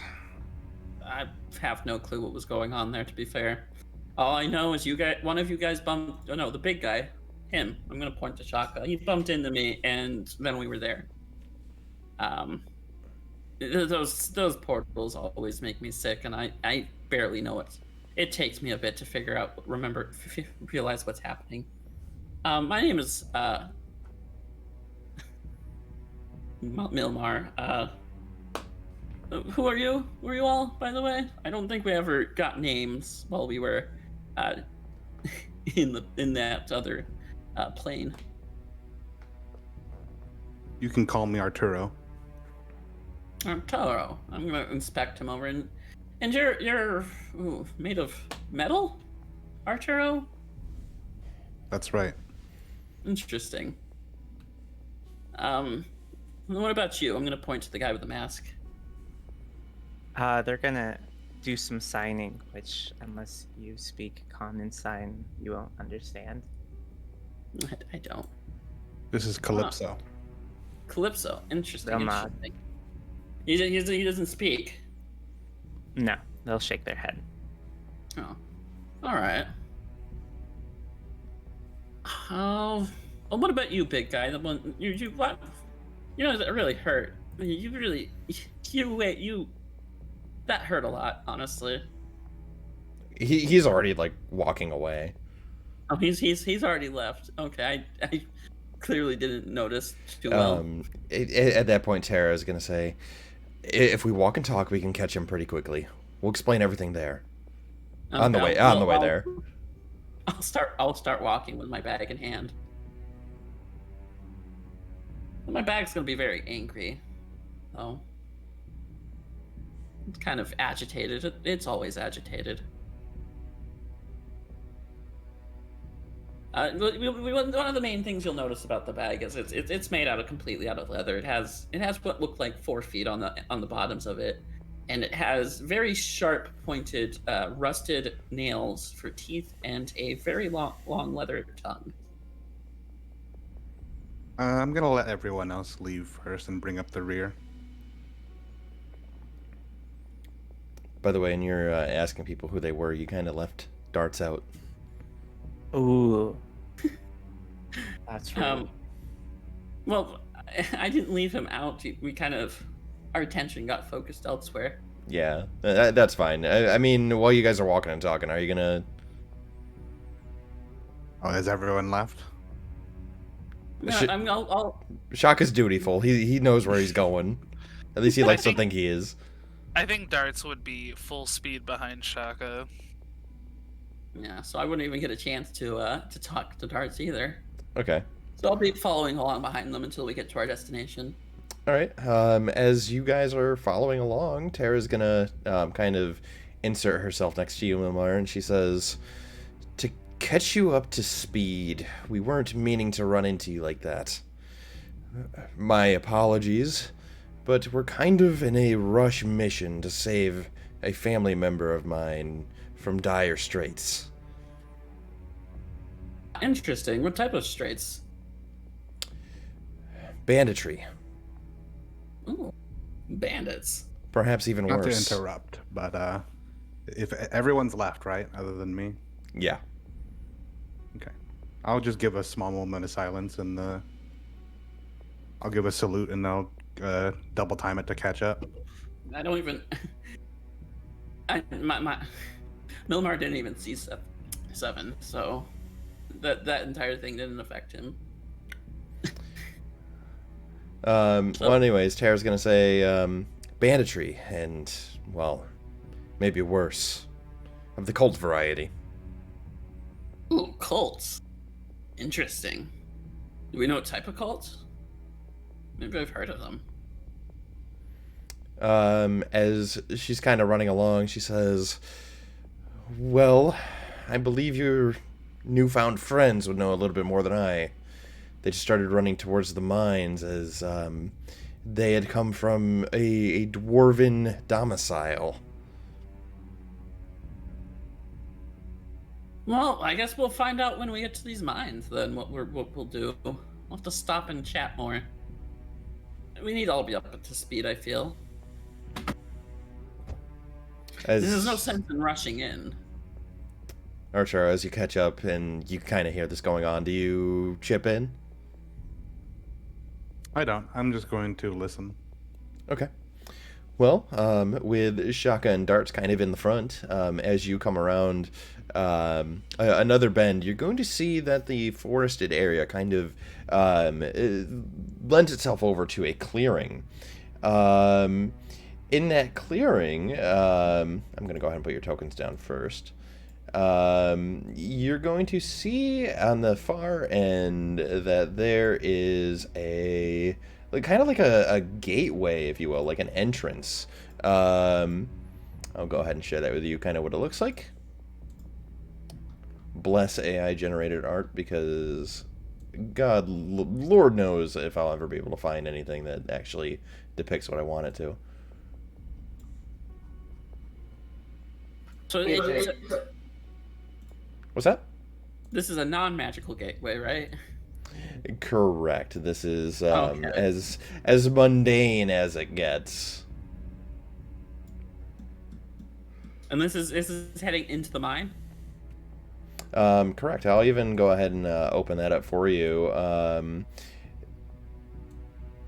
That's what it looks like in 2D. So as you are approaching, what's going on here? Shaka, Darts? Yeah, what I will say as well is you notice that on the outside of this this gateway, you're going to see what appears to be two dwarven guards. They've got their arms crossed and, leaning back towards the gate. And you're also going to notice standing kind of above them appears to be like a little small thing. You can't really make it out fully, but they're kind of obscured in that tower to the right there. There's a small thing that's kind of obscured. That's okay. A small creature. That's all I can tell you. Well, I'm assuming I'm behind Darts and Shaka a ways. Yep. Shaka's gonna keep moving forward and saying, I am going inside. You can try and stop me. If you do, you're dead men. Where are you moving to? I'm going to. Jeez. I've got shield and I've got my shield and my short spear ready.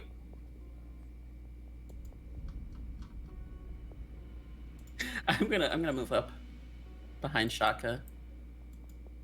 I'll go right here. Okay. Please excuse my friend. He's quite he's not the best with words. We happen to be traveling merchants, and we were just passing by the area, and we saw your domicile, and we're curious if you or your crew inside may be interested in some wares. I'm gonna pull out just a bunch of potion bottles and stuff. Okay, well, first things first, Tara's going to kind of move off to the side before things get kind of hairy. She's going to hide in the trees to the left right there. And as you say this, Milmar, and as Shaka says what he's saying, the dwarf on the left right here, he kind of stands up and he sighs and he says, your friend here seems to say differently. One's hostile, one's not. It sounds like you're trying to just cover for his ass. Am I right? Or what? Well, my friend is just a very... He's just very jumpy.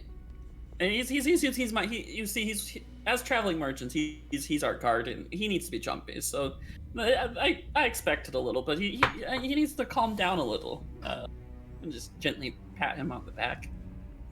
And what about you lot? It isn't every day that the townsfolk of Miners Haven grow a spine and approach us of the Red Hand.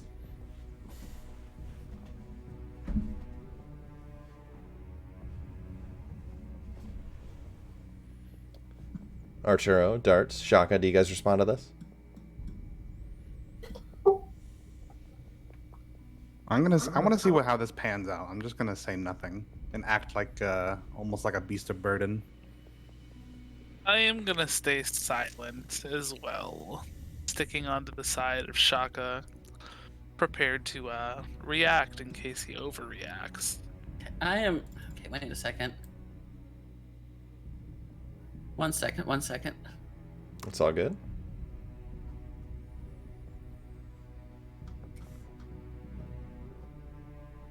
They're bandits, they need a crushing. We're here to do the crushing. Is that what Shaka says? No, that's what Gnome is saying. Okay. So, like, Shaka's okay. confused as to what friends are doing. I'm gonna. So Assuming Calypso's... that oh, I'm sorry. It's okay.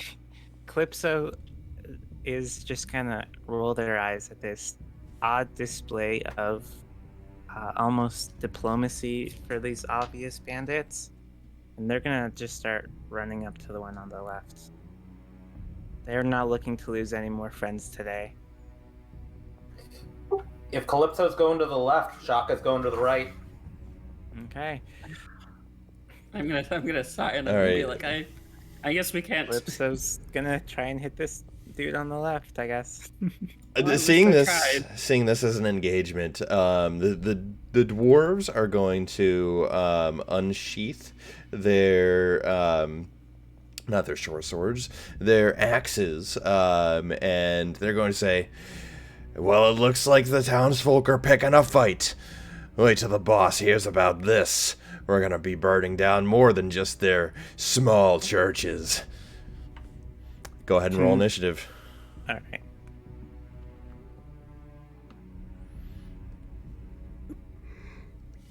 Tried to be diplomatic. Could be worse. That's perception. That's not initiative. Oh, Ah. why am I getting high initiative? I don't have a high initiative.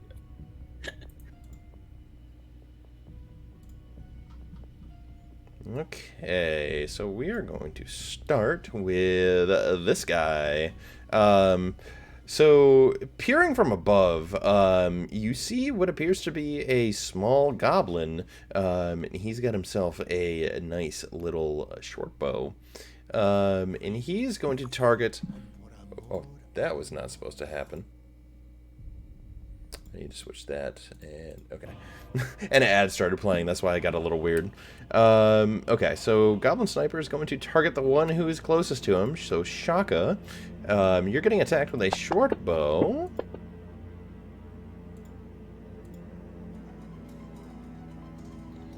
A 24 is going to hit.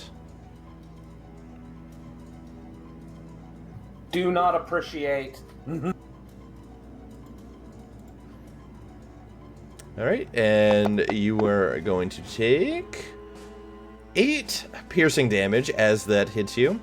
And as a bonus action, the Goblin Sniper is going to slink back and is going to be hidden. And that is his turn. Milmar, what do you do? Okay, so I can't see the Goblin Sniper anymore. Correct. Okay. Jeez, that kind of changes the way I was going to do things. Let me think real quick. Oh god, I didn't think about how much thinking it went into being a spellcaster. Also, why don't I have a sorcery points slot area on my sheet?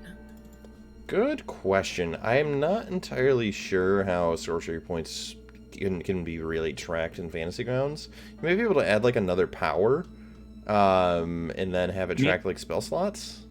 Yeah, what I did is under weapons, I did a ranged weapon where the ammo is the amount of ki I have left. That's just how I did it, though. That's one way to do it. I like that. Do I add a new weapon? We haven't rested up, so I'm still down some stuff, right? Yep. All right. Let me how do I add a weapon though? Kiara, what I'll do is I will add a fine longbow to your inventory and just rename that into sorcery points. Okay, thank you. And then what I can do is I can just set the ammo type. Thank you. That works. That's very smart, actually. Yeah, it is. I like it. And what? We usually get 5 sorcery points, right? Yep. And then I'm down. Ooh, I used carefuls. You used I a used a careful and a quicken quicken, one. didn't you?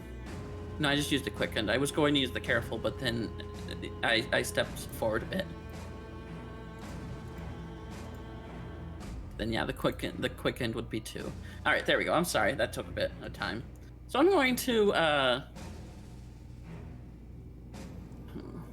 Wait, you I'm spent going 2 of your sorcery points for quicken, didn't you? Yeah, Hey. that's why I put 2. Okay, okay. That's all good. My brain had a stroke. So I'm going to target Dwarven Bandit number 2. I don't know why I was targeting her. Why am I still targeting? Don't target her. Target Dwarven Bandit number 2. And I'm going to kind of just slam. I'm going to point my staff out, and just a slice of like invisible air is going to just shoot out of my staff, and I'm going to cast a Mind Sliver spell. Okay. And then, I cannot see these maps are always way too big for me. Let me minimize this a little. There we go. And then I do a save. It is going to fail. Or the dwarf is going to fail, rather. You almost tricked me. Okay. And then I will do a damage, then. Damn it, why am I getting all these rolling ones? Well, you did 1 damage to the dwarf, and does Mind Sliver have any other effects? It does, let me check real quick. Oh yeah, subtract 1d4 from the next saving throw it makes before the end of your next turn. So it Okay. does psychic damage, and you subtract from the next saving throw. As you cast that, you're going to hear from the other side of the gate. You hear that, boys? We got ourselves some excitement! Wah! As you see an orc run through, carrying his great axe, and he is going to target Calypso. Does a... Oh god. 13 hit. It does not. Okay, that is going to be its turn as another orc is going to run right through. He's going to hit the first thing he sees. Orc bandit number 2 attacking with his great axe. That is going to be a 22 to hit. And you, my friend, are taking 9 slashing damage. Calypso, what are you doing? Who should I hit? Let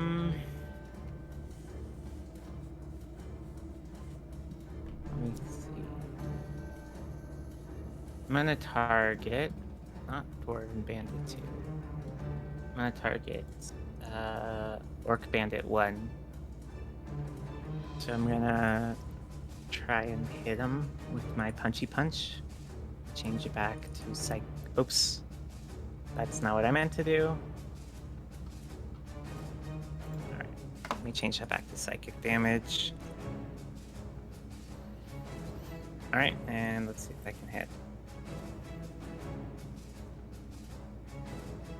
That is a hit. Yeah. You want me to roll damage again or just go with what I had? Yes, please roll damage again.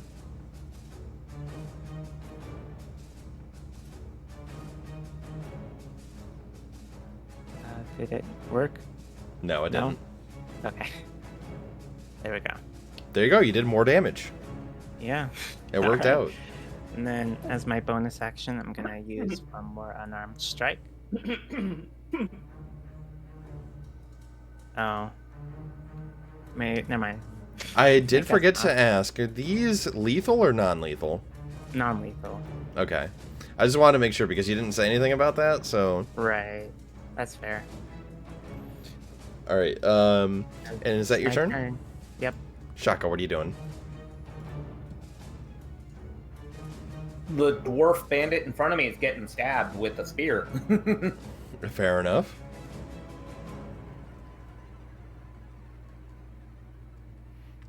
You take your pike and you kind of do a fancy maneuver, taking the pole, putting it behind your back, and then bringing it right down to stab at the dwarf, and it hits. Dealing 7 damage to the dwarf as he recoils in pain, and he says, "To hell's with you!" Surrendering people get to live, all others are dead men. Not unless you're dead first. Is that your turn? Yes, sir. R2O. Alright, let's get in the thick of it. It's time for a good old-fashioned brawl. Into the thick of it. I'll put right here, right between Milmar and this bandit. Let's do a good old-fashioned target. Lift always welcome since I'm a squishy. And let's give him a good old wallop.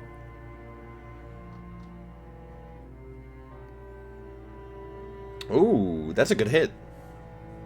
Right on Orc 1, and as you punch it to death. How do you want to kill him? Just a good old haymaker right to the chest, and just keel over. Okay, yeah, his heart stops, and he just falls to the floor limp, dead. Is that your turn? That was an example of people who don't surrender die.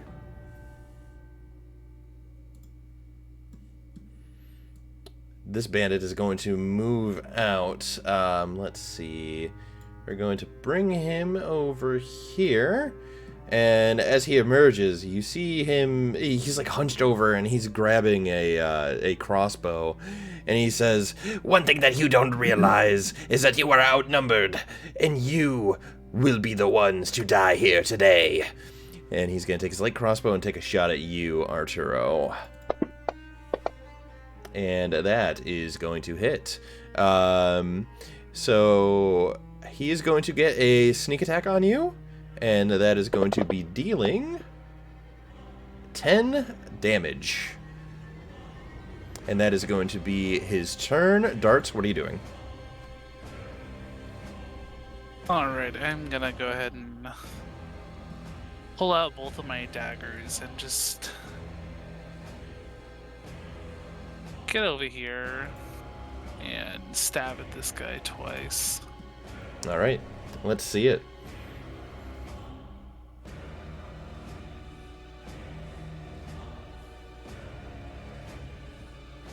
Does a 9 hit?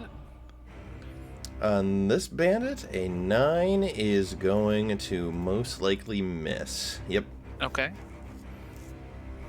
How about a 14? A 14 will hit. For 7 points of damage. Do you got a sneak attack as well? No. I wasn't sneaking or anything. Although, I'm not flanking. Don't you have an ally within 5 feet? That should Does go it off, work right? that way? I Yeah. thought that was only for range attacks.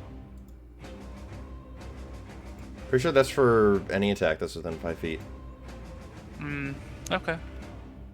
Sure, I'll add the sneak then. It's another d6. You don't need advantage on the attack roll if another enemy of the target is within 5 feet of it and that enemy is incapacitated, and you don't have disadvantage on the attack roll. Alright, another 6 damage then. Okay, so yeah, that will actually be enough to kill. How do you wish to kill him? I'll just slit his throat very peacefully. Okay, yeah, you make it right behind him, you grab onto his shoulder, and you just end it right then and there. Then I'll curve behind Shaka. Hold my daggers ready. My turn. Right. We won't surrender to you. As a matter of fact, this is where the tides turn. And he, targeting Calypso, is going to attack with his battle axe. Unfortunately, I don't have a battle axe available on here, so I'm going to improvise that. First off, a 9. That's going to miss, correct? Yes, by quite a bit. Okay, and then a multi-attack, so... No, that's going to be a 19. That just kind of hits a bit. Just kind of hits? Just a little bit. Okay. Calypso is wearing a cup, so if I try and hit below the belt, then it misses. Well, you're going to be taking 7 damage as he slashes into your chest, and he does so with a smile. And that is going to be his turn. Another bandit that is in between the orc and that shifty bandit there. He is going to be taking his heavy crossbow, and he is going to try and make a shot at Arturo. Does a 14 hit?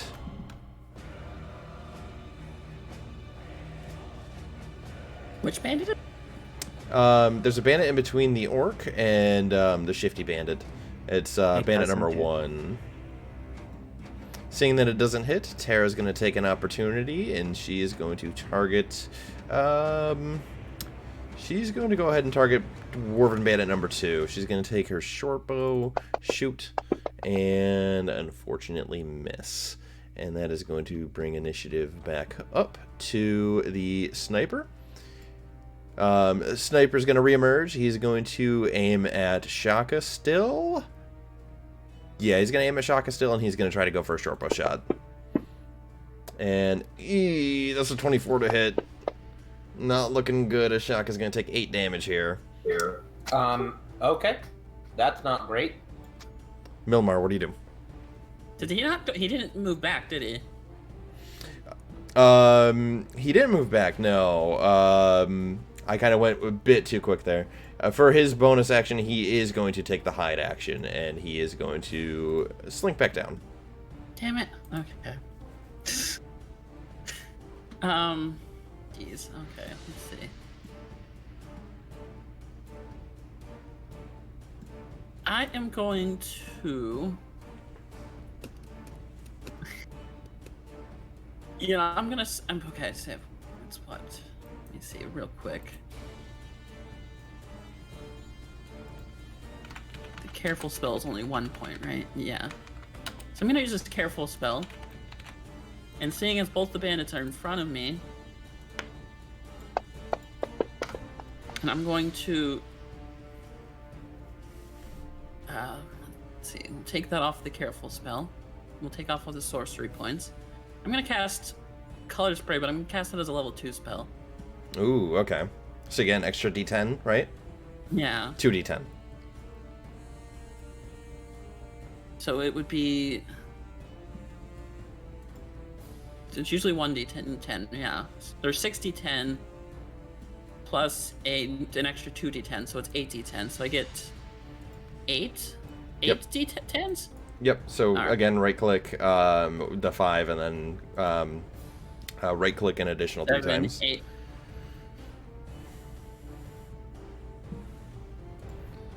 Oh, geez, that's not a large amount, but I'm gonna use that on the 2 orc bandits in front of us, and I'm going to add Artuo and Calypso to the careful spell, so I don't hopefully affect them.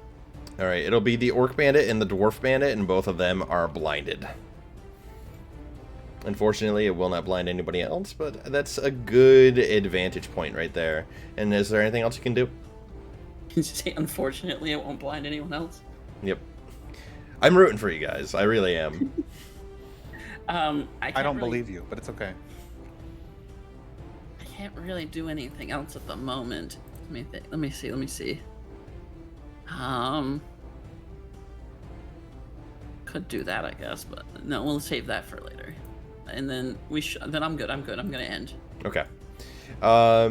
As this orc gets his turn, he says, "Ah, pretty colors are hurting me head," and he's just gonna swing wildly. He's got disadvantage to attack Calypso here. Let's go and roll that. As from the looks of things, he's gonna miss. Calypso, what do you do?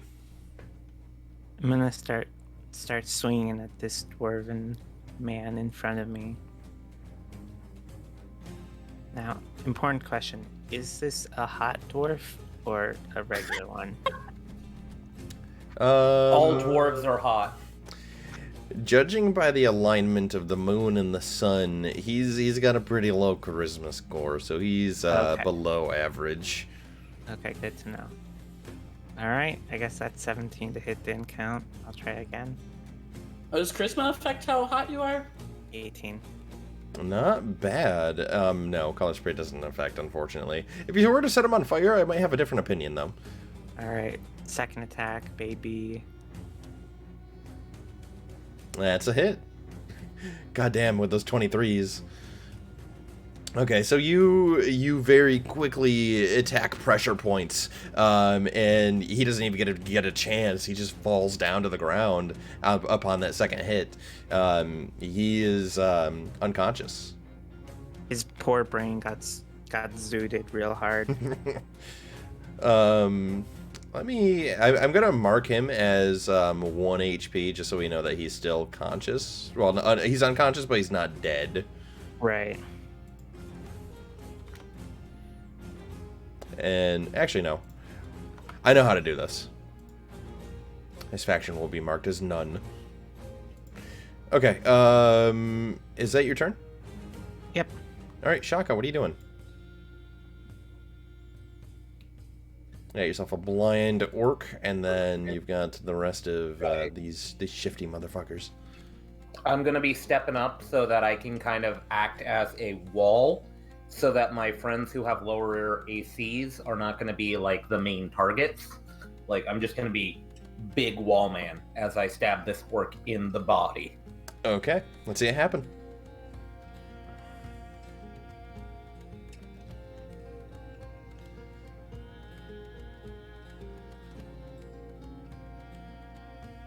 Not bad. Nice hit. Alright, so I imagine you grab onto your spear, you brace it into your body, and you just simply run forward almost to charge into him, piercing his torso. He looks towards you and he's like grabbing the spear as his axe is in one other hand. He's ready to throw down with you. Anything else you can do? Can I try to intimidate the people on the field here by just shouting, you still have a chance to run? Yeah, go ahead.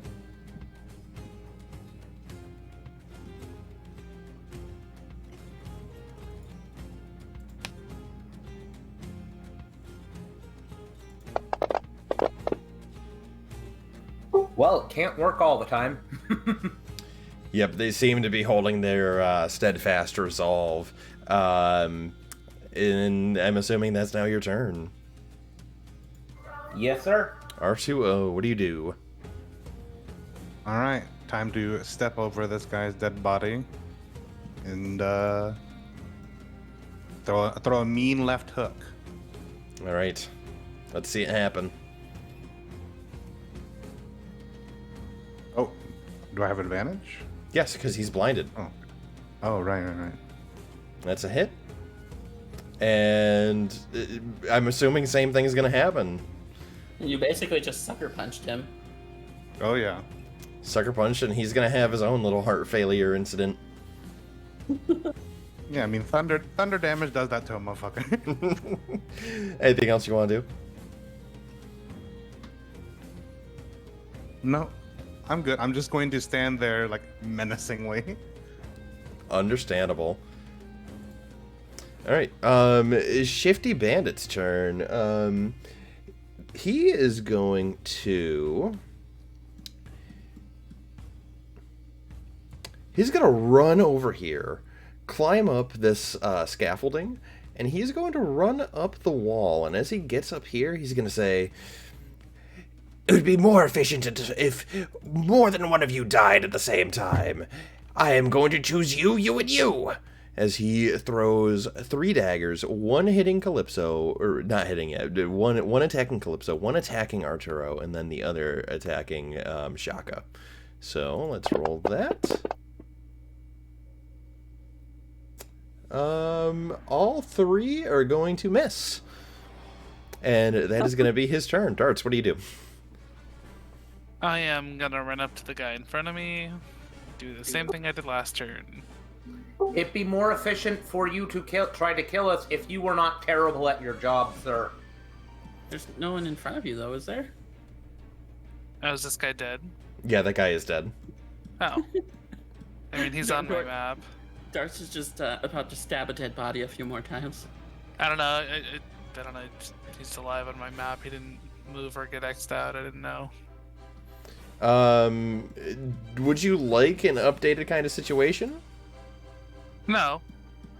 Okay.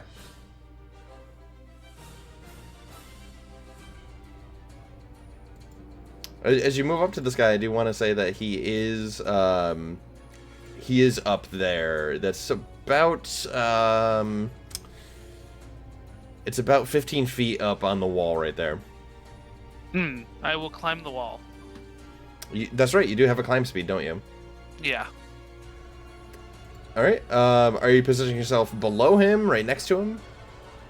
I'll position right next to him. Okay. I'll go ahead and move you right there. And I'll go ahead and stab. Okay, go ahead and try to hit him. As he looks at you, he is going to say, "Would you look at that? Someone who might actually be worth a match for me."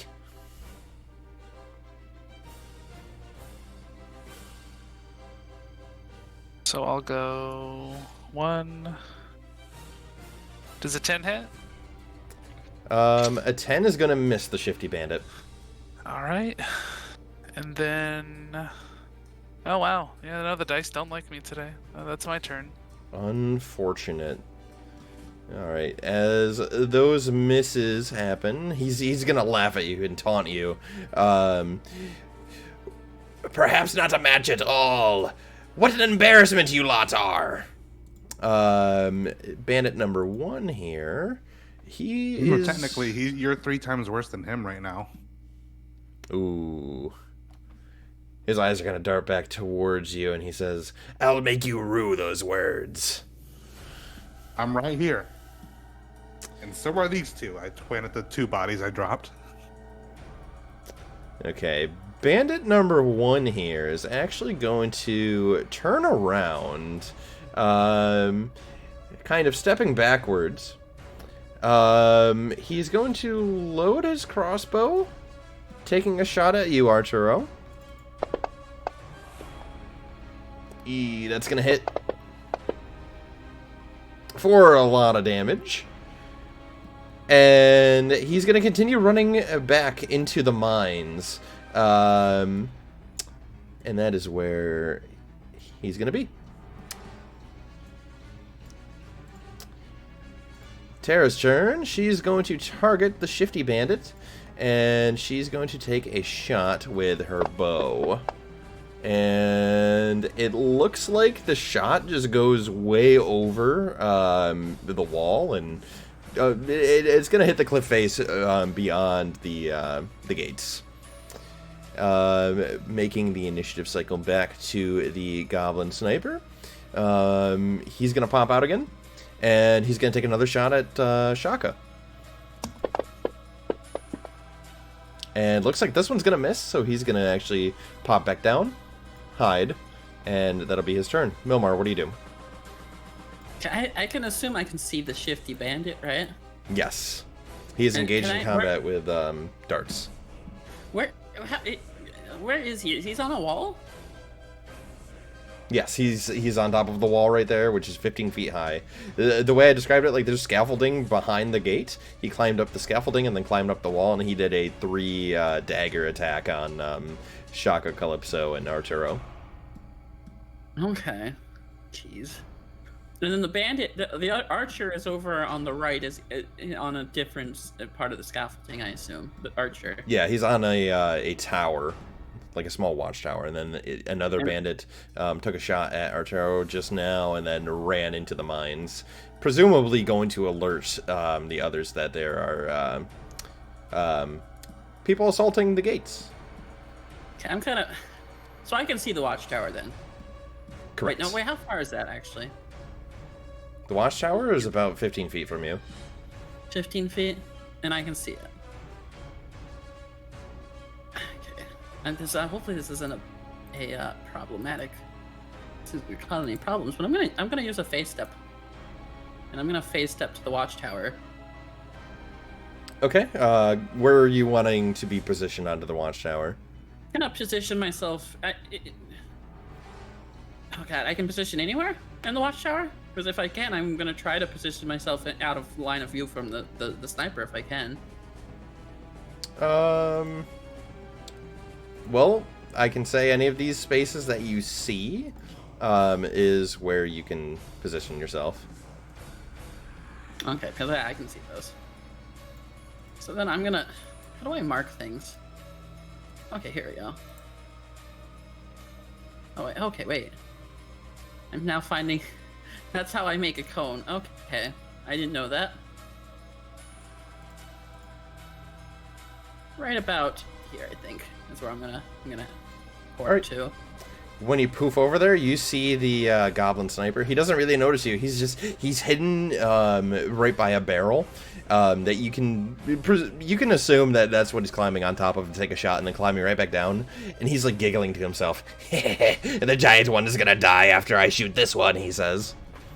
Now, a secondary ability of my phase step is, well, I'm going to, the goblin has to make a wisdom saving throw. What's that? The goblin has to make a wisdom saving throw or be charmed for well, 1 minute. Okay. I will do that. What's the DC? 13. He fails. How do you charm him? What do you do? What do you say? How do you convert him? I'm gonna just grab his shoulder and just the bright kind of like a reddish, brownish orange light is just going to kind of come out of my hand and into his shoulder and seep into his up to his eyes.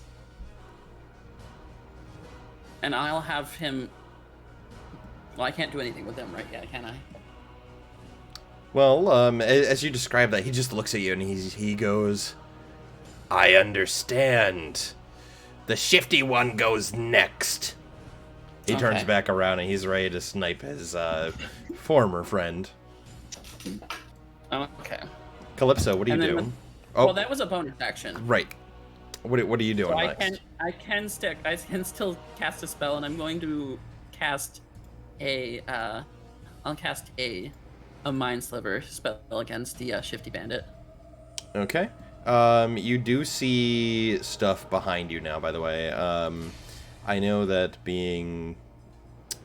Let me get rid of some of these points here. Okay.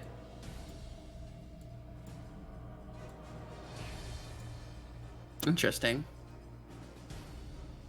So yeah, I'll cast a. Well, I need to target him first. Let me target him. Is it not targeting him?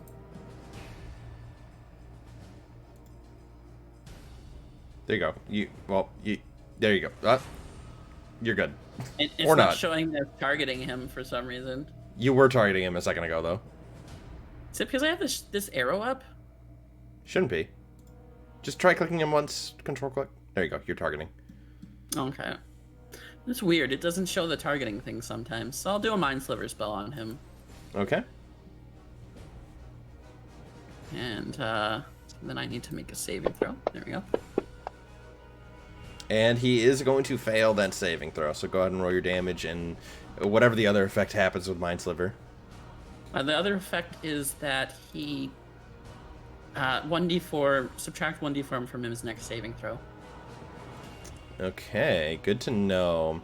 And when that happens as well, you see that his form drops.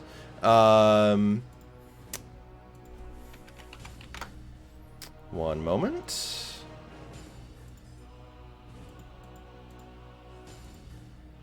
There we go. You see that his form drops, and he is no longer revealed himself as a human. You see him, clear as day, he is a rat folk. That's why you see him like all hunched over in his previous form. He's trying to hide that.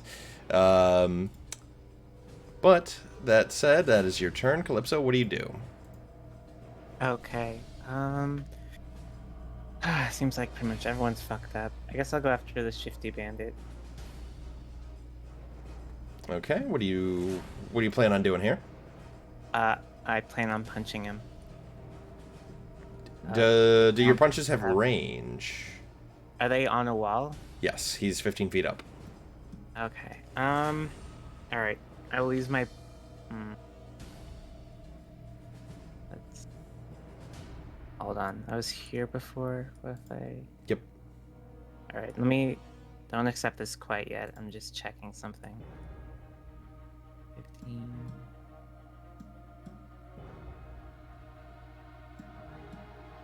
Alright, I'm gonna do this route. Okay. And then I'm gonna use my bonus action to increase my melee range by 30 feet. So I'm gonna shoot my wave of psychic damage, punchy punch, at this silly little boy right here. All right, let's see it. That's a hit. Well, now he's no longer charmed, so... Oh. No, that's on the... Oh, that is on the Goblin Sniper. Okay. Yeah. Oh. What can you do? He turns around, looking at you, and he goes, "What the fuck? How did you get up here?" We can get him. It's just a sniper.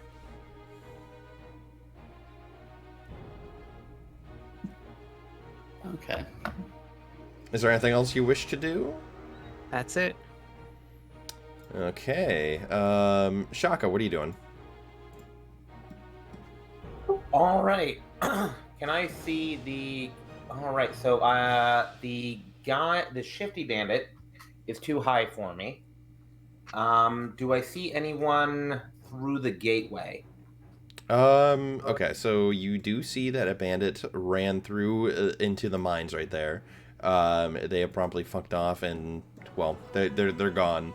The shifty bandit you can reach with your pike if you wanted to go and do that. Other than that, you don't see the goblin sniper. He is in his crouched position.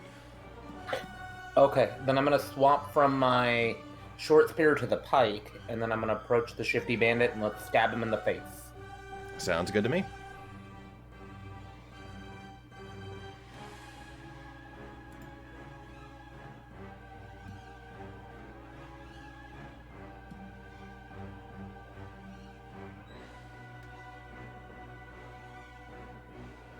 That's gonna hit. Go ahead and roll your damage, as it's gonna be Arturo's turn after that, unless you want to make any more movement. I think I'm good there. Okay. What are you doing, Arturo? So that guy was able to scale the wall earlier, right? Correct. How tall is this wall? 15 feet. 15 feet.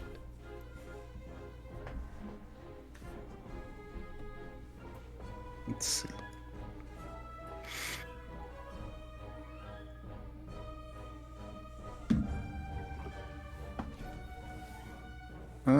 Let's see. I'm gonna walk in first. And how tall is this scaffolding right here? The scaffolding right there, you can climb that pretty easily. That's about 5 feet tall. Okay, Oh wait, Go ahead. I'm supposed to subtract something from his saving throw too. I almost forgot about that. So let me just 4 from its next saving throw. Gotcha. Okay. Then I'll just go ahead and climb up the scaffolding, and I'll be right there.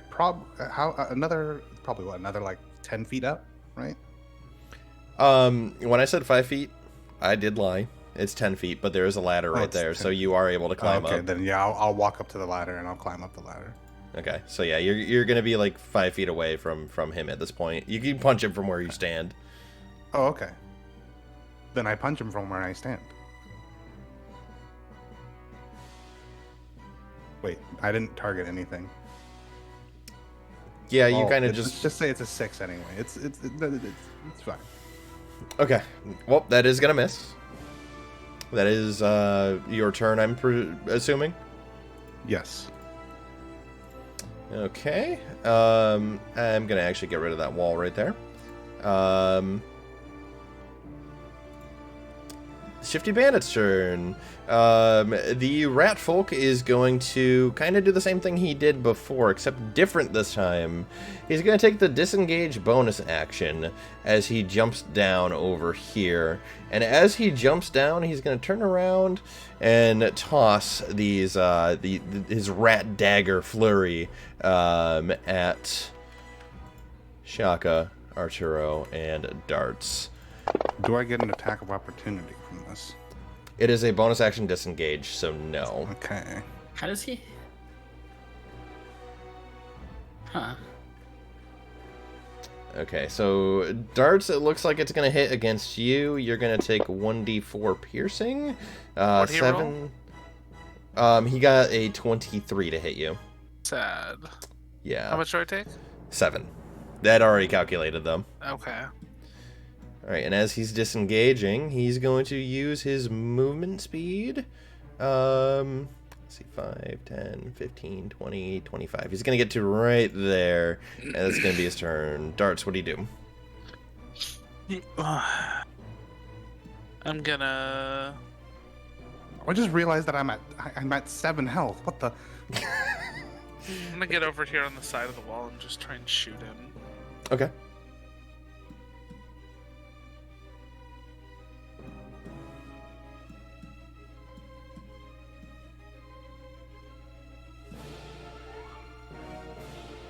Yeesh, I am not allowed to play the game tonight. Alright, well, I'm gonna jump off the wall and fuck off. That'll be my turn. Alright, unfortunate miss again. A lot of 10s. Okay. I'm gonna move Shifty Bandit back a little bit. Just to kind of track where this other guy is.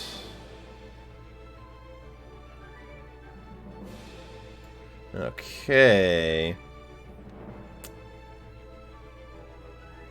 Looks like it is Tara Hearthfire's turn. She is going to... Ooh. Grab the map on accident. She's going to move in. Taking a shot at the Shifty Bandit. And she's not rolling much better. She's going to miss with a 1 again. Bringing it to Goblin Sniper. Goblin Sniper is going to take out a dagger and attack Milmar.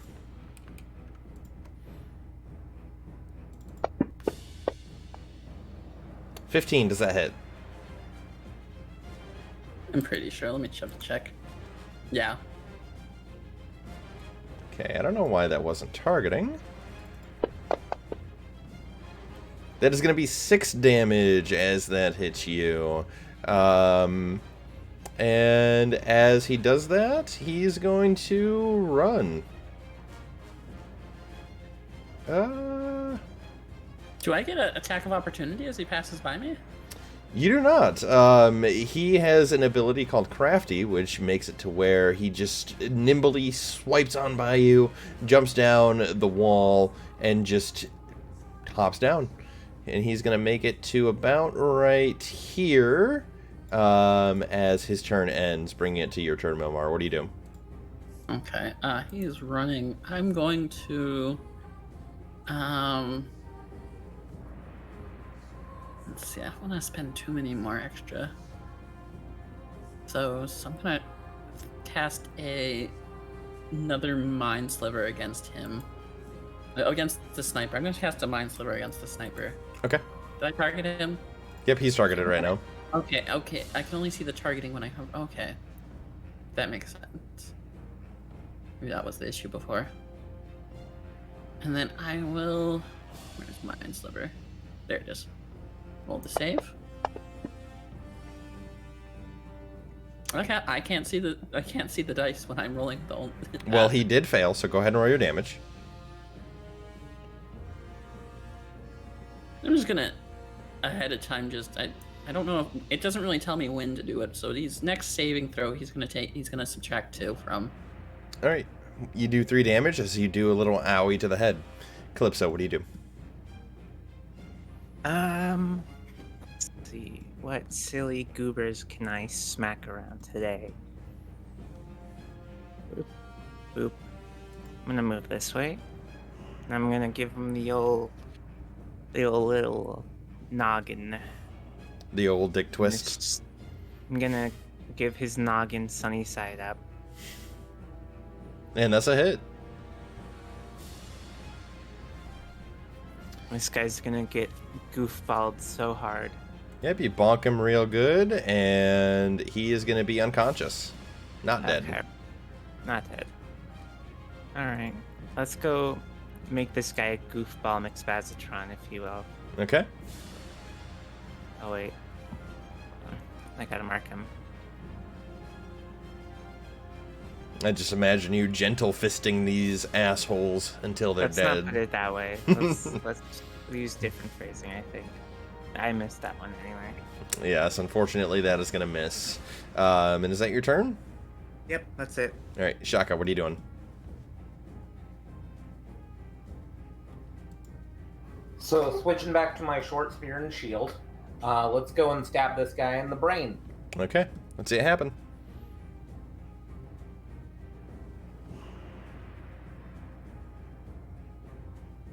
Not bad. You're in a state of bloodlust. You run towards the Shifty Bandit, and you were going to hit him. You're going to hit him real hard. And is there anything else you can do? Imagine you like swipe upwards, cutting off bits of cloth. Surrendering now would be a good plan. He looks back at you and he says, I will live this day. I am going to alert the leader that you are here, and you'll become sacrifices for the ritual as well. Or Shaka kills your leader. You can roll Intimidate if you'd like. Arturo, it is your turn, though. All right, let's see. Can I make it? That's the real question. Oh yeah, I can make it. I love how Intimidate is not working anymore. Like, this giant 7-foot-tall stone man is running up to people shouting, "Surrender!" And they're like, think it can take him. Well, he's running Alright, away. I'm gonna turn this guy into paste. Oh, that teetered from 2 to 8. That's a hit, though.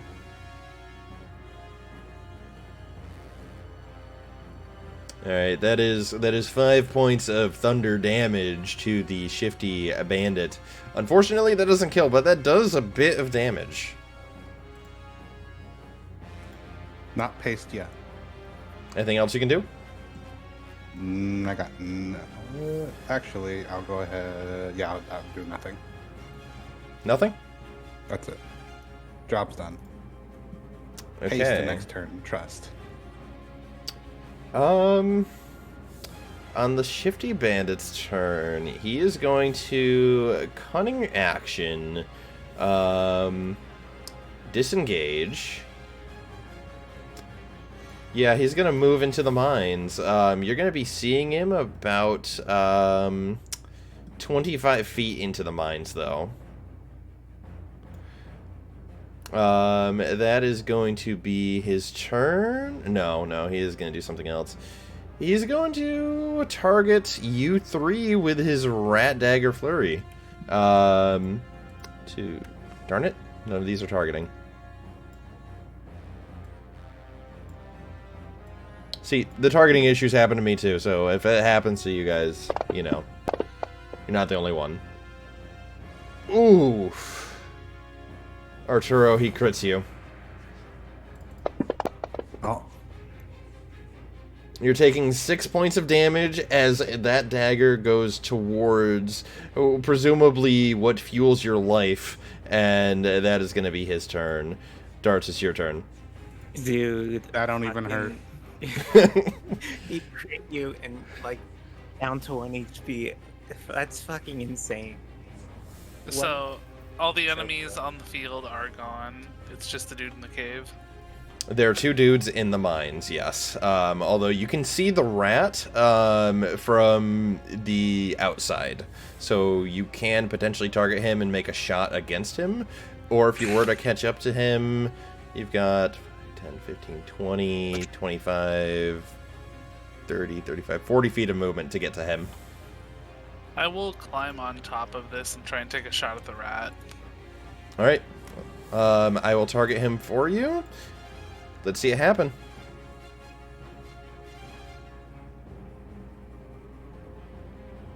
The moment where Darts is a hero. Oh my god. Okay. He's gonna take the shifty bandit down to 0. No, I'm not allowed to play the game today, so again, I'm gonna just recede behind the bridge and cry. I'm crying too. Like, I'm so sorry. Rolls are really bad lately. Alright, it's gonna be Tara's turn. Tara's gonna take a shot on the shifty bandit as well. She's gonna move a bit closer though. Hopefully get her aim a bit better than rolling a 1. 16! That's good news.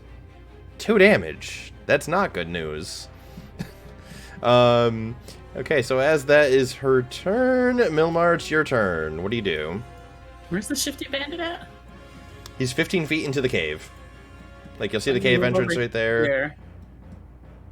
He's technically off map, but you can see him from right there. So he's 35 feet from me now. Yes. I'm gonna cast another mind sliver at him. Okay.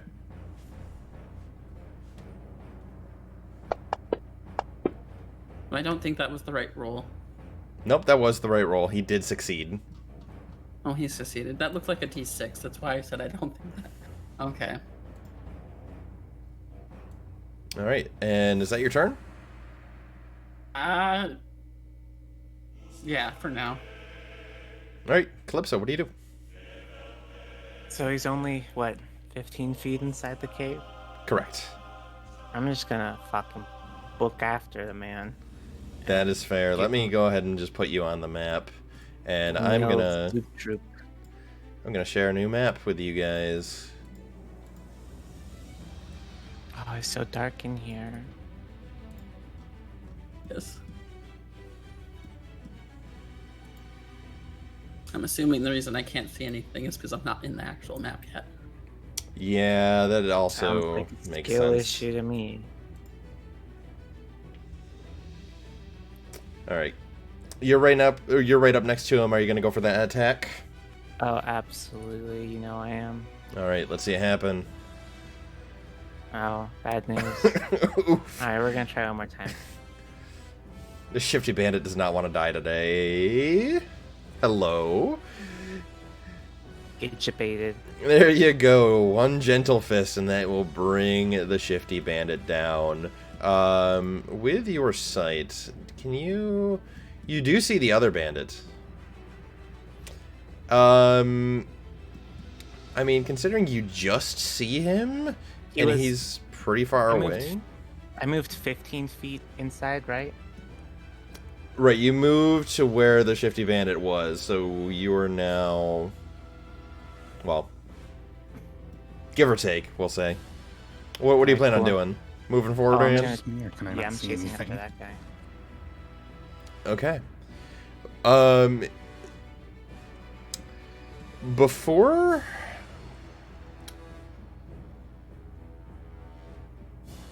You know what? I'll do it like this. Shaka, what do you plan on doing? I'm gonna step up behind R2, seeing he's heavily wounded, slap him on the back and say, "You're doing fine, and you're gonna heal 15."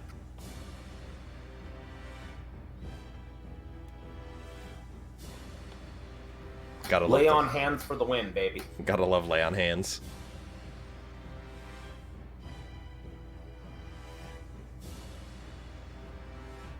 After you heal him, what else do you plan on doing? I'm going to be moving in to back up Calypso. Alright, what's your movement? 30. 30? Okay, you're gonna be getting up there next to Calypso, so there you go. Oops. You are about right there in relation to him. You see that on the second map? I do indeed. Awesome. Okay. Arturo, what do you do? Remember, you healed 15. Oh. Okay, let me... I healed specifically 15. Yikes. Okay, I can't see anything. Are we still on... Are we on this new map that popped up? Are you going into the cave? I've got both maps up at the moment. Okay, I was about to say, because the other map disappeared from me. Oof, okay. Yeah, I'll bring that back to you. Ah, thank you. So far, Shaka and Calypso ran into the cave.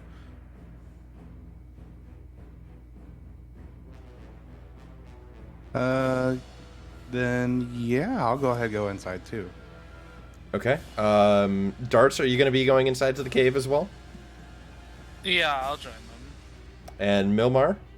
Yeah, I'll head in behind too. Okay. So Calypso, what you're going to be seeing is, well, everyone's going to be seeing this. Let me move everybody in over here. And then you guys can close out of the old map. Oh boy, it looks like a mine tunnel. We already knew it was gonna look like that. Huh. It is a little bit of a mine tunnel, isn't it? Okay. As you guys are funneling into the cave, well, mine in this case, you're going to see that bandit running as fast as he can and make a very sharp left turn. Assuming that you guys are giving chase. Yeah? Yeah. Everybody else? Yeah. Okay. I'm gonna punch him in the schnoz. I'm going to give you guys free movement here as you guys are given chase. Okay. And as you turn... not that fast, Coffee. Not that fast. I have him marked, so I just knew where he was immediately. Gas, gas, step on the gas. Ah. Okay. As you guys are running, I'm going to have you guys move back to, like, that entrance right there to where you see that bandit. Can you reopen the map for me? It, like, died. There you go. Thank you. All right. So anyways, I'll move back for you. Can I be in front since I am faster than everyone and I look so much better while running? Are you doing a gay little strut while you run? I'm skipping actually. Oh, okay, yeah. I'll be behind you, my king. All right. So as you are emerging into this cavernous space, you see the bandit holding out his mace, looking downwards. And down in that cavity of the mines, you see what appears to be a summoning circle, and a single individual. I don't know why his token isn't there, but I'll put that right there. A single individual in the center, and he is bound with all these other bandits standing around him. You are also going to see 3 cultists that are elevated. 2 of them seem to be wearing red robes with their hoods up. And then one in the center who is the most elevated, standing at the tallest. He's wearing black robes and is wearing a mask as well. And they seem to be chanting something as this bandit comes in, and he says, "We're being attacked! They're right behind me!" And the one cultist who is at the tallest point, he simply looks towards the lot of you, and he says, "Oh, good, good. An audience to bear witness to the power of the Thunderstone. I welcome you all." And we'll end the session there. Okay. All So right. this guy's Bound. Have you guys ever seen Bound, the movie? No. It's an interesting one. What's that one lady's name?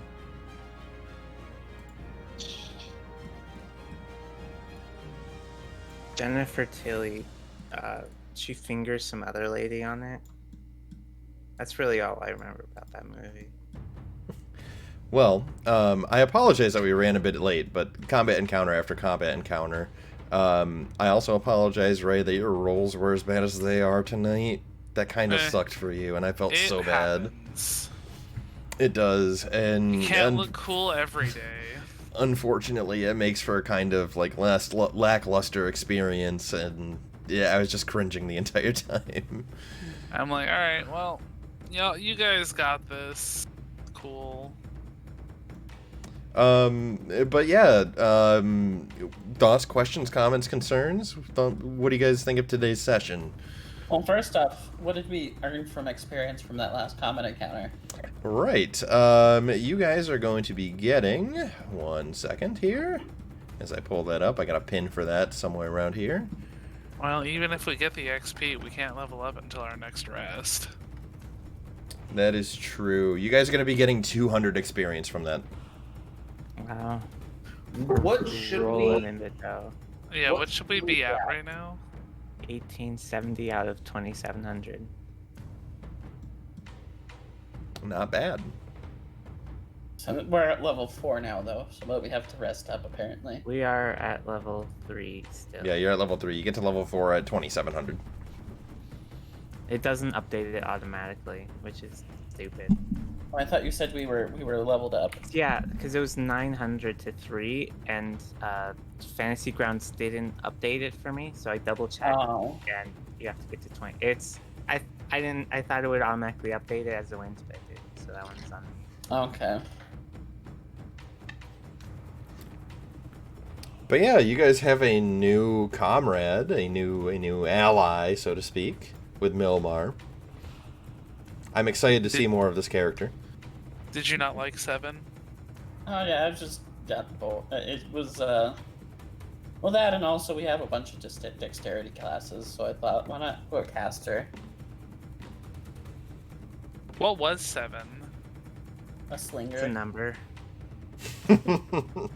A number. A number. A little boy. Little gobby. He was the goodest boy. Alright, y'all. Well, I'm up later Yeah, I than I need should a be right sleep. now. What's Good that? night. Have a lovely night. I Thanks too for am probably having me. gonna say, because I am an old. Yeah, that's fair. I'm gonna go ahead and raid out. It looks like Brent is online, but another streamer, Tactics Hazy's on. I don't see anybody else on my list right now. Let's go raid into Hazy. We haven't raided into him after a D&D night, so we'll go and give him some good tidings. And again, thank you guys for coming today for D&D. It's been some good fun. I still don't have the big collab command because I've been a busy bean who doesn't know how to do anything. So I need a reminder to like get my ass in gear to actually do that. But go, if you haven't already, go check out Ferret Magic, Ray the Yeen, Quantum Business, Gnome Pickles, and Coffee Chipmunk on Twitch as well. They're all really cool people.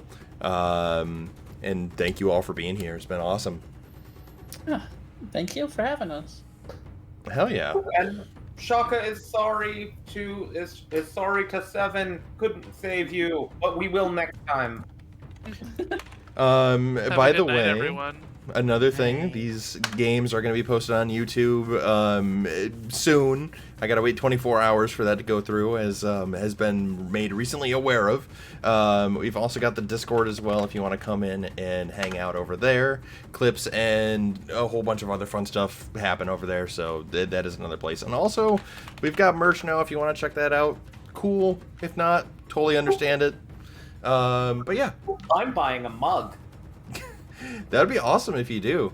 Every little bit helps, and if you buy anything that has my dog's face on it, it gets donated to my local animal shelter, so there's that as well. But yeah, let's go give Tactics Hazy TV a raid, and I'll catch you guys next time. Peace. All right. Bye, Peace everyone. out. Goodbye. Bye. Heart all your faces.